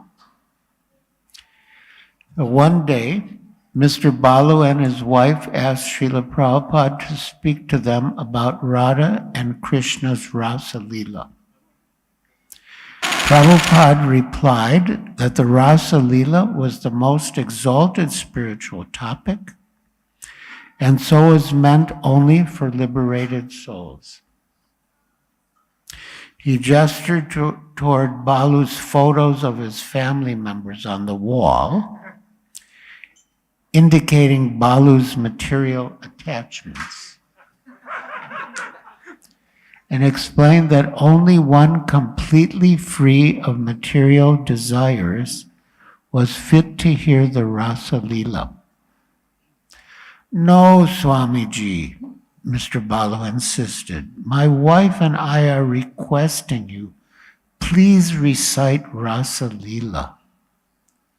Again, Prabhupada cited the Rasa Leela dance's exalted position, repeating that only one who is completely free of all material attachments to wife, family, home, and money was fit to hear of Krishna's Rasa dance.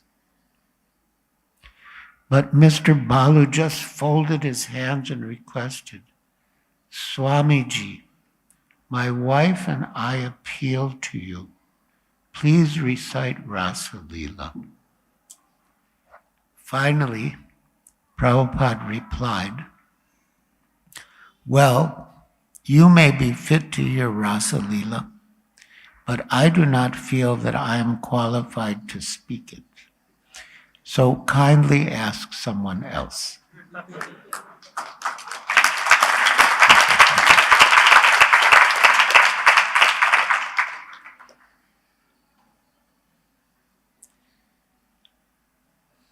Any other questions or comments? Yes? Hare Krishna Maharaj. Thank you for a nice, wonderful class about Srila Prabhupada. Maharaj, as Prabhupada sent you to Madras, it was new place and a popular place where there is a lot of criticism to Krishna consciousness. So initially you might have had a opposition, and at that time so much failure was there at side that people were not initially very favorable to Krishna consciousness. So what was your thought process at that time? What was my Thought process, what you were thinking when initially people were against Krishna consciousness? Oh.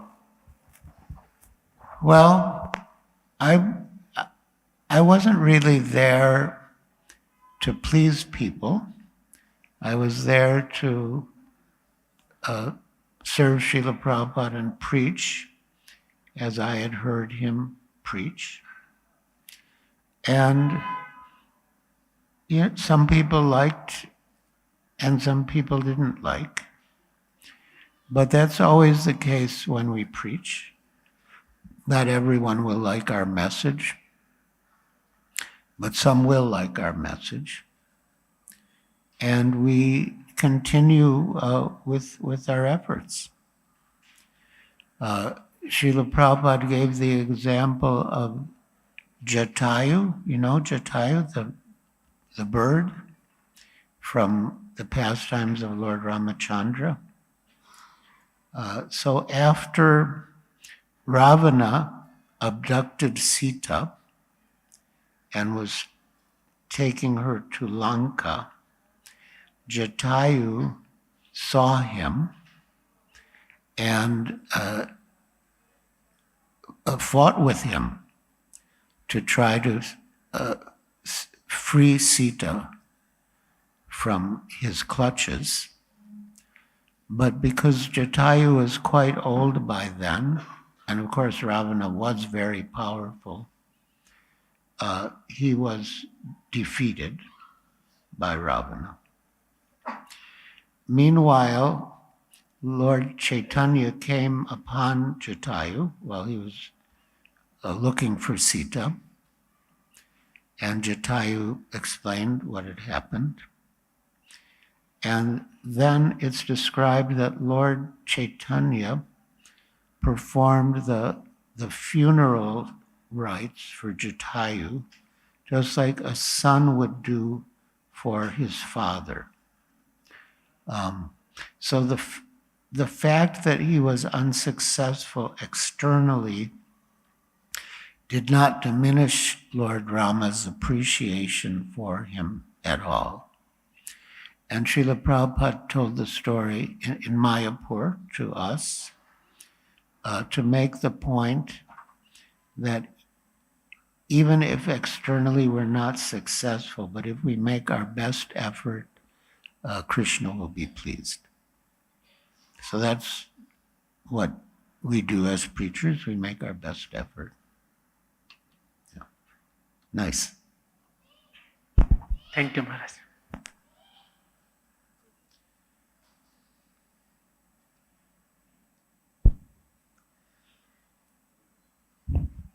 Hare Krishna.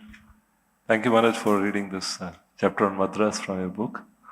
Very wonderful, and a lot of instances, very historical instances you narrated, and they're there in this part of your visit to Chennai.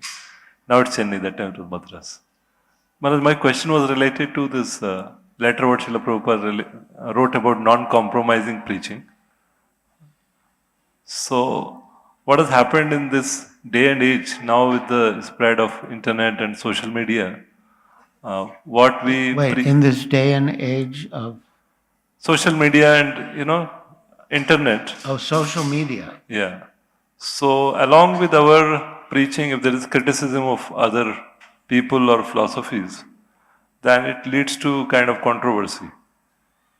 So how do you advise that we maintain the same mood in this time? Because those days it was more about newspapers and the things are more localized. And ISKCON was also not like, at that level of establishment what it is now.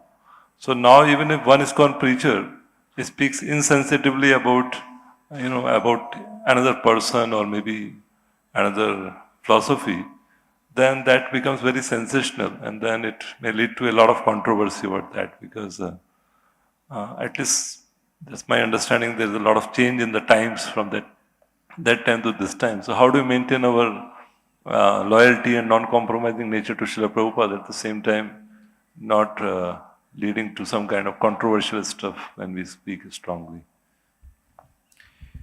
Well, social media would probably not be the best platform for criticizing.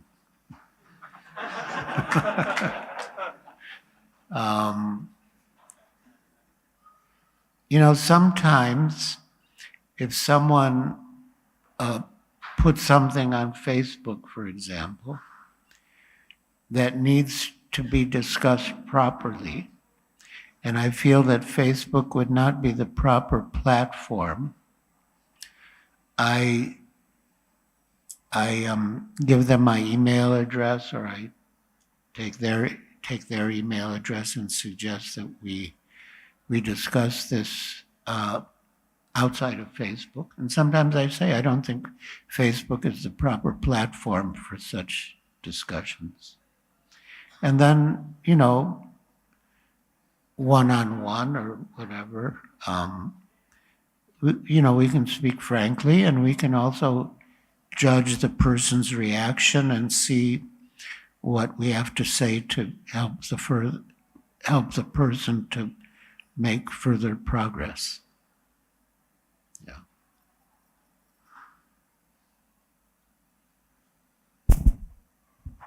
Hare Krishna Maharaj. Maharaj, you told that on the day of Ekadashi, Achyutanand Swami Maharaj told not to go for preaching, but still both of you went for preaching and Bhavanand Prabhu fell into ditch. So what is your advice for us, Maharaj?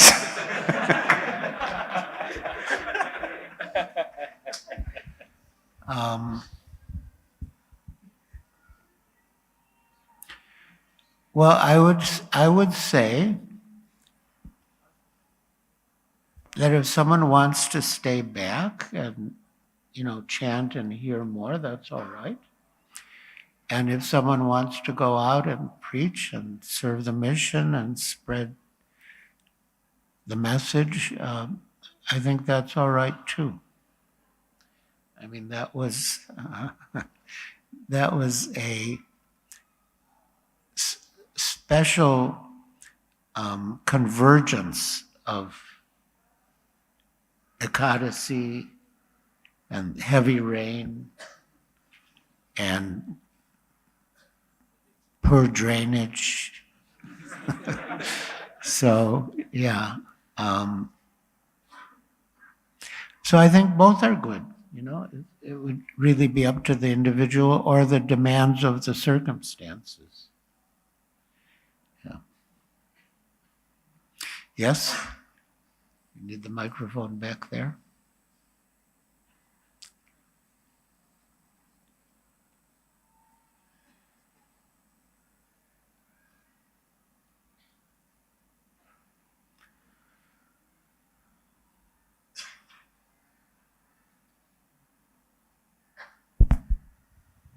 Maharaj, it is really a great fortune to learn from you your direct about your direct service to Srila Prabhupada. One statement that you quoted from his conversation with Rajaji, that Rajaji was against carving out a separate organizational identity because he was skeptical that organizational identity may take precedence over the service to Krishna. It may get so solidified that he called it ego.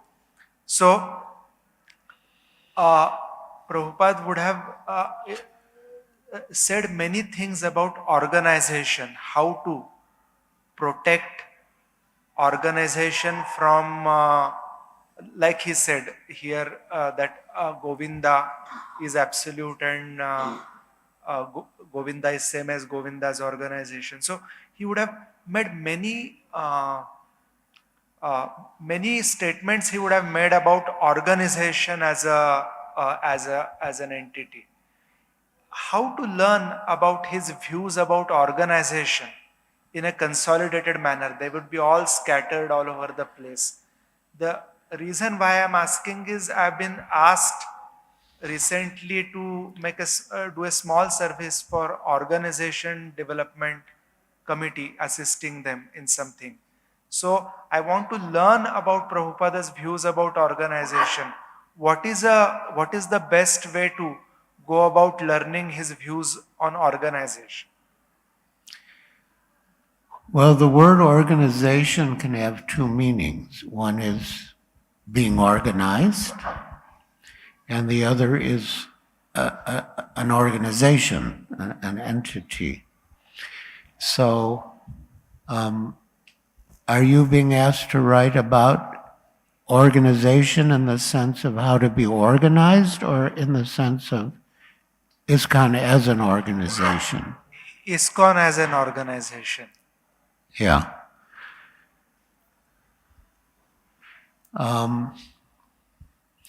Well, you know, there's a compilation by the Bhaktivedanta Archives called Srila Prabhupada Shikshamrita, in which they have collected excerpts from Srila Prabhupada on different topics, on a variety of topics.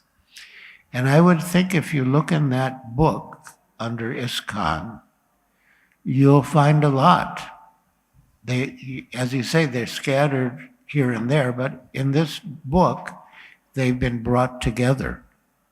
And I'm quite sure you'll find a lot there. It's a very useful reference source. Thank you, Maharaj. Okay.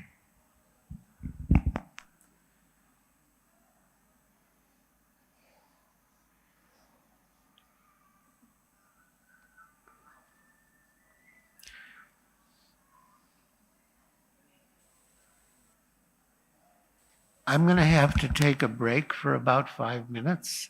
So, yeah. Chant and be happy.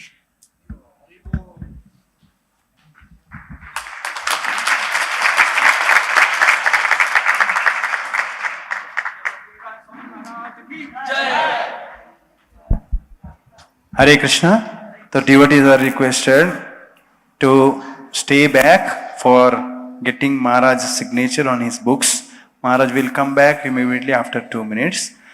So let us thank His Holiness Giriraj Swami Maharaj for giving such nice, wonderful class by chanting Hare Krishna Mahamantra. Hare Krishna, Krishna Krishna, Hare Hare, Hare Ram, Ram Ram, Hare Hare.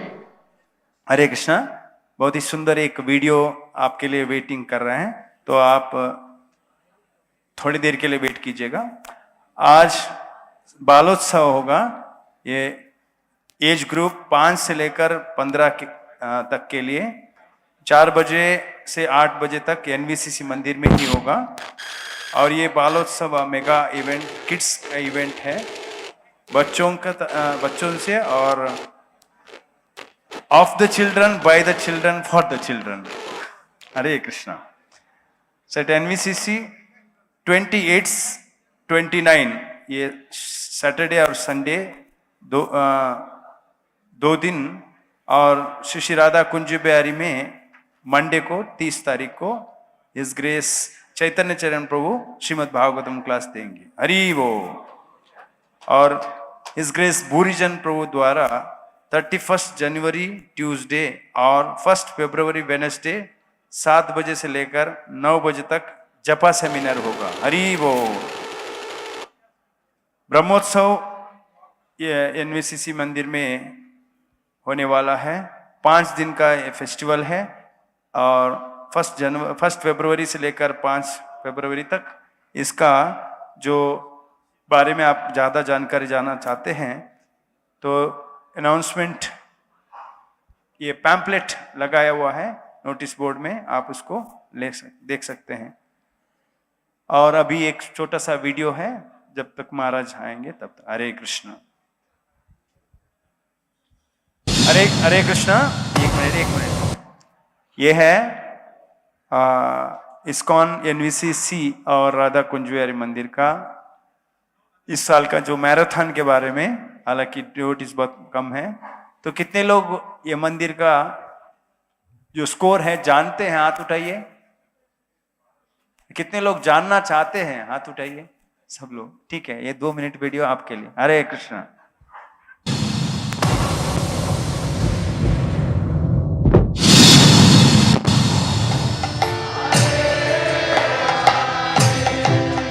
For the pleasure of the Lordship, Shri Radha Vrindavan Chandra, Shri Shri Jagannath Baldev Subhadra, Shri Shri Gaur Nitai, Shri Prabhupada and all the assembled Vaishnavas, the grand total of the entire marathon of 2022, their scores are center-wise: ISKCON Pune, Uttam Nagar Center, 200 small books and 3,500 Maha Big Book. Third Preaching Center, 477 small books, 5 medium books, 15 big books, 26,826 Maha Big Books, which includes 2 Srimad Bhagavatam sets, 10 Sri Chaitanya Charitamrita sets and 10 Lilamrita sets. ISKCON Pune Camp Temple, 1,499 BTG magazines, 17,126 small books, 1,465 medium books, 785 big books, 1,82,275 Mahabig books, which includes 1,081 Srimad Bhagavatam sets, 319 Sri Chaitanya Charitamrita sets, and 98 Lilamrita sets.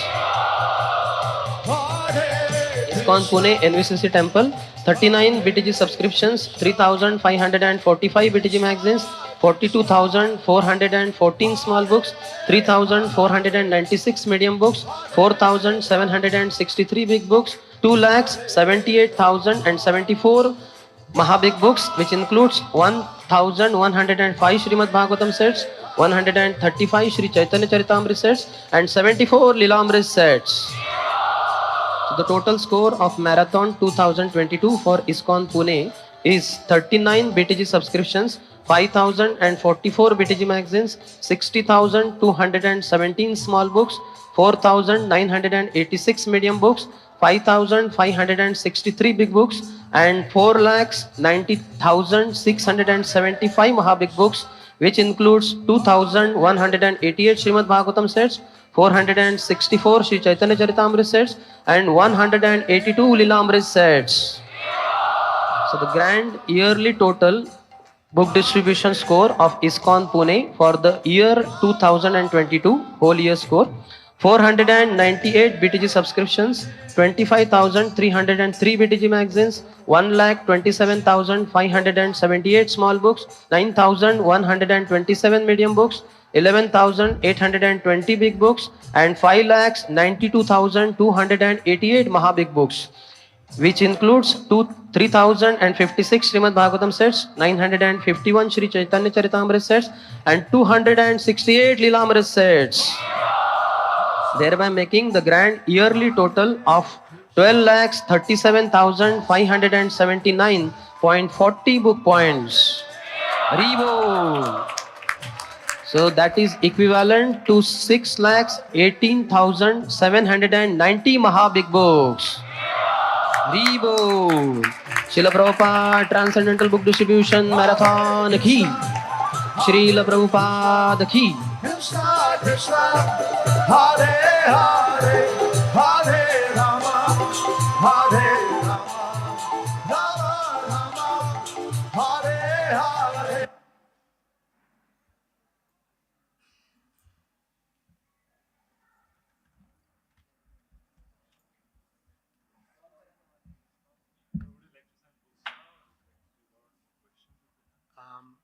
Are there were questions when I left. Are there still questions now?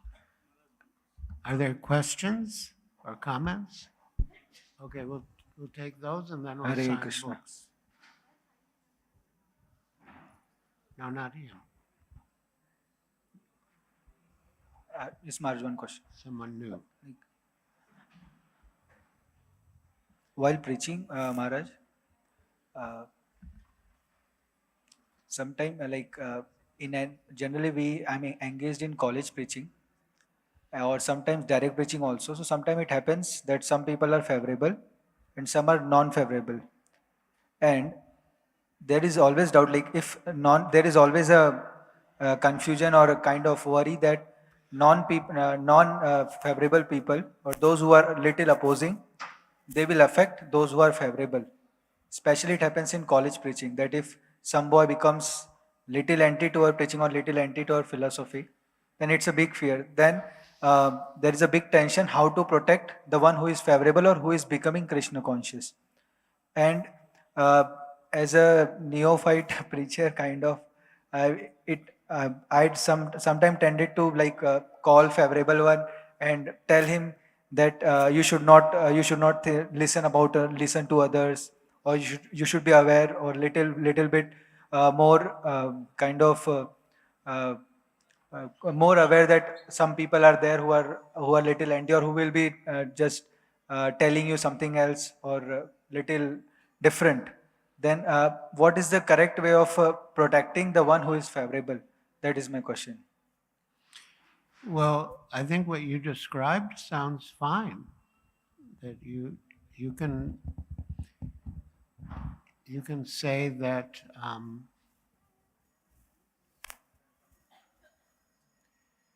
you have to do what you know is right, and don't be confused or distracted by people who give contrary advice.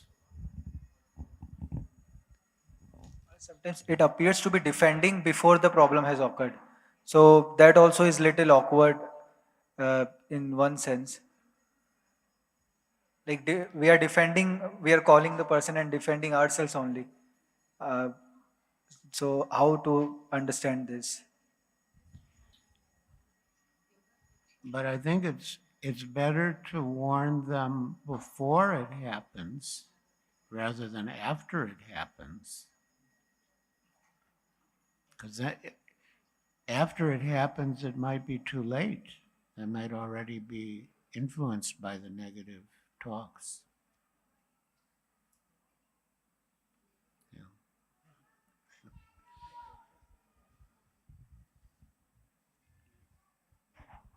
Hare Krishna Maharaj. When you are cultivating Radha Krishna,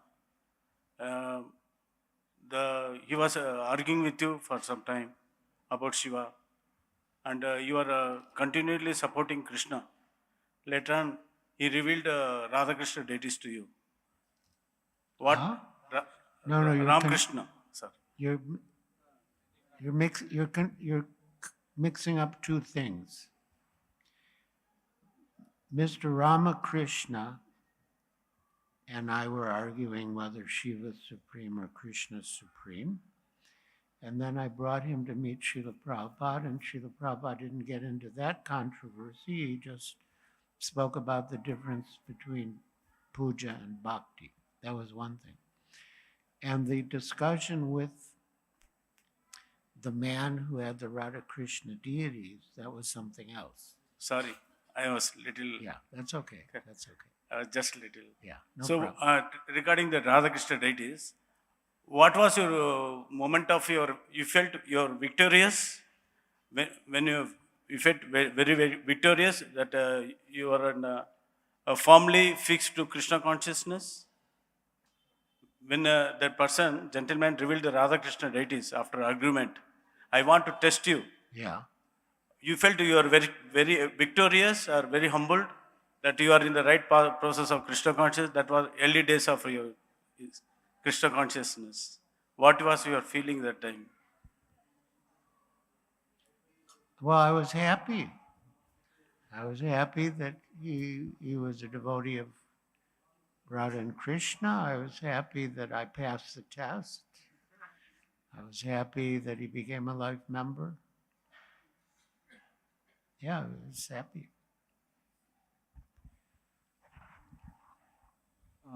Maharaj, thank you very much for such enlivening pastimes you shared. So, my question is, Maharaj, that in my life, when I see that when I've done very proper sadhana, like reading of Srila Prabhupada books and chant properly and everything, and then we go out for preaching, so the consciousness is quite brisk, and we can actually consciously think of pleasing our superiors, Srila Prabhupada. It becomes more easy.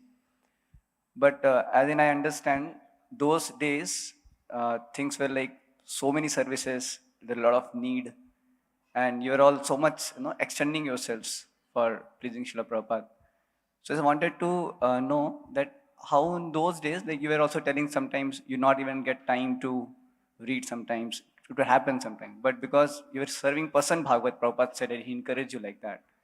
So I just wanted to know from you, Maharaj, that in such situations, when we may not be able to do that much sadhana and all that aspect, which may help us from that perspective to become that conscious of being pleasing our superiors and remain intact.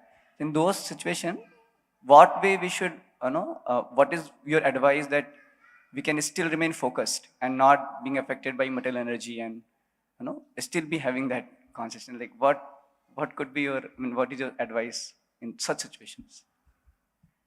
Though the principle wise it is correct, Maharaj, you said that if you serve person Bhagavad, then it becomes easy. But if you have some advice on that, more elaborate. That was about reading. But as far as chanting, we have to chant our rounds. And I found myself that unless I chanted 12 rounds, I didn't feel that I was ready to face the day of service. And also, I would be in anxiety about when I would finish my rounds. So that was my rule for myself, not to do anything until I chanted 12 rounds. And what you said is true about sadhana. And I stayed at Vaisheshika Prabhu's home for a few days. And he was working on his book, which has now come out, called Our Family Business. And he said that one of the themes of his book was that the enthusiasm to preach and distribute books should come from the overflow of the ecstasy we feel from our spiritual practices. So yes, having strong sadhana will definitely help you with your preaching and book distribution. So yeah, we want to have strong sadhana. So, Maharaj, in such situation, should we also be very much conscious to keep our sadhana standards and time? Like say marathon time is there.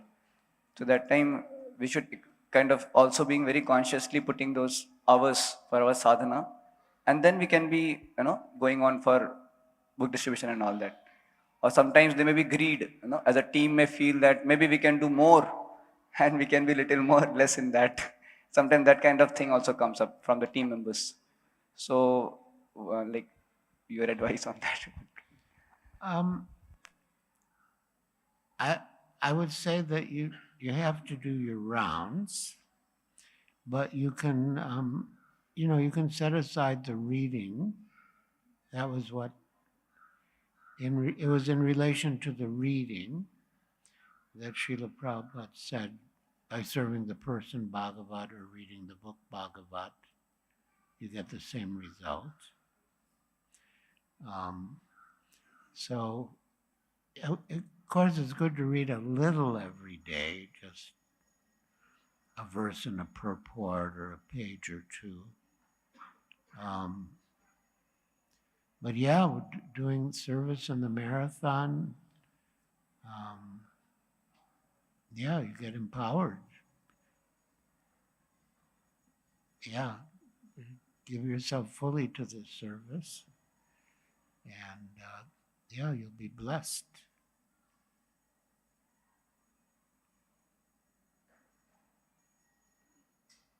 Yes, somebody wants the mic? Just last thing. Oh. Generally, I tend to like put a conscious effort to put that sadhana time, and that's how it goes well in my situation. I feel that. So that we could all, and then we try to put our full efforts in marathon, that whatever number of hours like that, we try to do that. You should do what works for you. Yeah. Yeah. In one letter, I think Srila Prabhupada wrote that that book distribution is the highest. But even higher than book distribution is saving yourself first.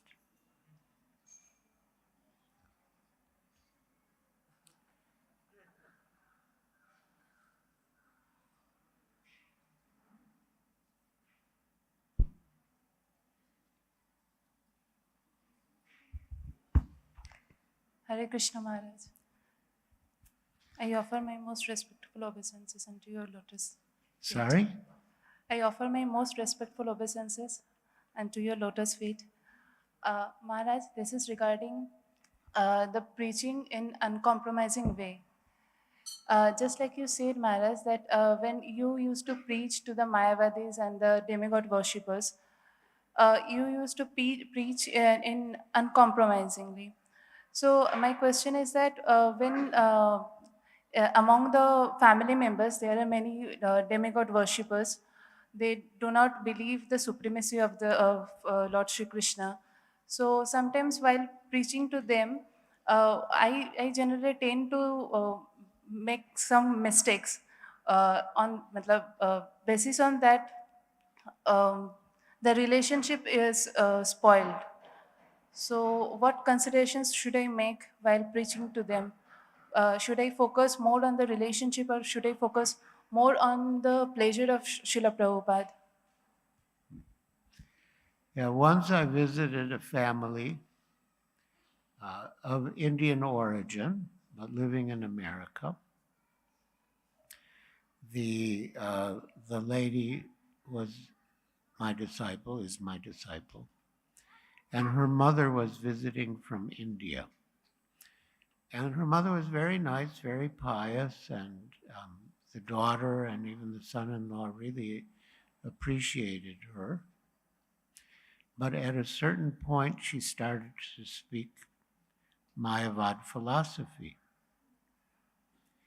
And I thought, if I get into an argument with her, it's going to spoil the whole mood.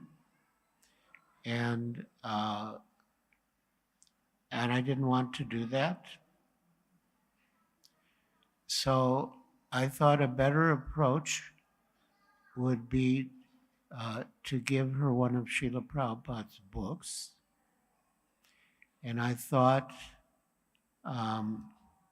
instead of my saying fool and rascal, Srila Prabhupada will say fool and rascal, and the purpose would be served. Yeah.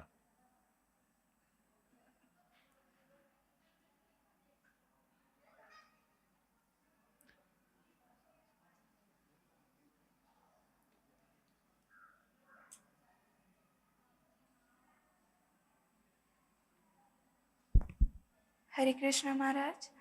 I'm a student. and I'm standard 12. I got my JEE entrance exam day after tomorrow, so I'm really scared about the examination. So I'm here for my mental peace. So can you suggest me something that I can do right now? Um, I don't know if I start my exam and my mind blanks out. I can focus on exam. Can you suggest me something? Do you have japa mala? Yes, I do. Huh? Yes. You do, okay. And do you chant some minimum number of rounds every day? Not every day, but weekly. Well, the authorities recommend you should have some minimum number you chant every day, whatever it is. Okay. And then if by chance you miss on one day, then you make up the ones you missed on the next day. So what do you think an appropriate, feasible minimum for you would be?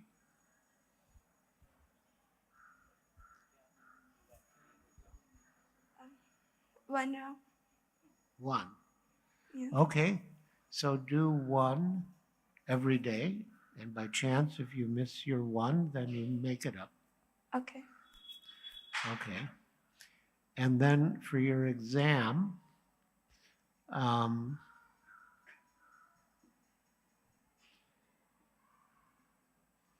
well, I know you have to prepare for your exam, but if you, yeah, maybe take shelter of the holy name, and you know, you'll feel more peaceful and more confident. You'll feel that Krishna is with you. Suppose you do well on your exam, then what comes next?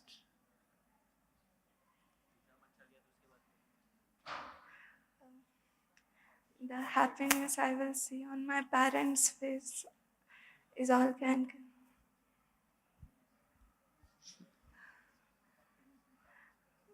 Can you? I'll achieve my dream college. It will give me more peace. Okay. And what will you study in college? Engineering, BTech. Okay. Anyway, I wish you all the best. Thank you.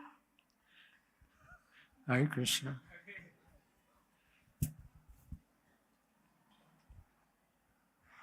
Hare Krishna Maharaj, thank you for the class. And especially the enchanting pastimes which we have not heard. So new pastimes you are telling, so that was also very interesting. Regarding, like I'm a new sadhak of Maharaj, so I'm trying my best in bhakti. So there are many attachments, attractions. So any attachment which was difficult for, no offense, but any attachment which was difficult for you to give up and then you made it out, how did you make it out from that attachment? So that I would like to know for my inspiration. Like something which you were very attached to, and then how did you come out from it, if anything was there? So that for my own inspiration, I wanted to ask. Well, I wasn't very attached to anything. I mean, I grew up in a very wealthy suburb of Chicago, and I could see the parents, my parents and the parents of my friends, they were not happy, although they had a lot of wealth. And so I could understand that having wealth and material things would not make someone happy.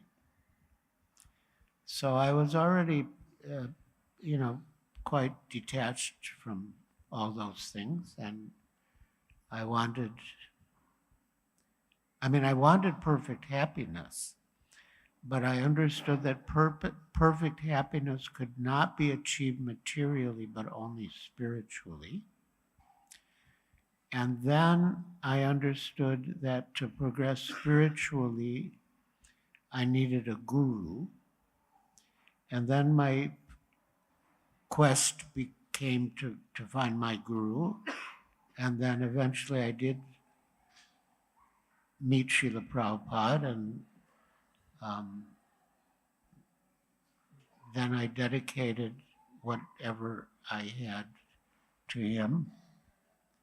Like Srila Bhaktivinoda Thakur says, Manasadeha Geha Yo Kichu Mor Arpila Pare Nanda Kishore. Whatever I have, I surrender to Krishna. And for us, through Srila Prabhupada. And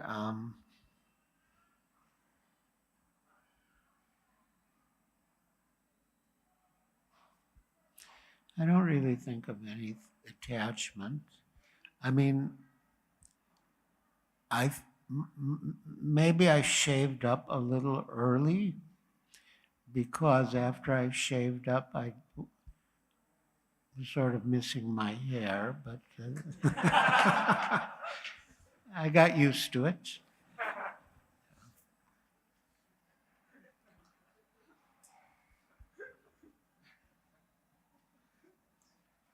So any suggestions how to try to get out of attachments or something which you are very addicted to or very attracted to? Well, in general, our process is to engage everything in Krishna's service. So I don't know what attachment you mean, but you could dovetail it with Krishna's service. Like yesterday I met a devotee who liked acting, and so now he's dovetailing it by, playing parts in drama festivals. So it's sort of a saying when I joined, whatever you like to do, do it for Krishna. So, yeah, unless it's like a really bad habit, but otherwise just try to dovetail it in devotional service. Thank you very much. Thank you, Maharaj. Okay.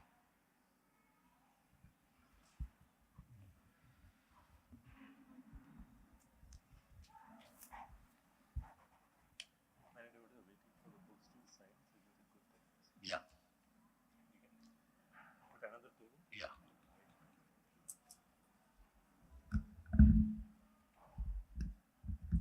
So you can announce about the books.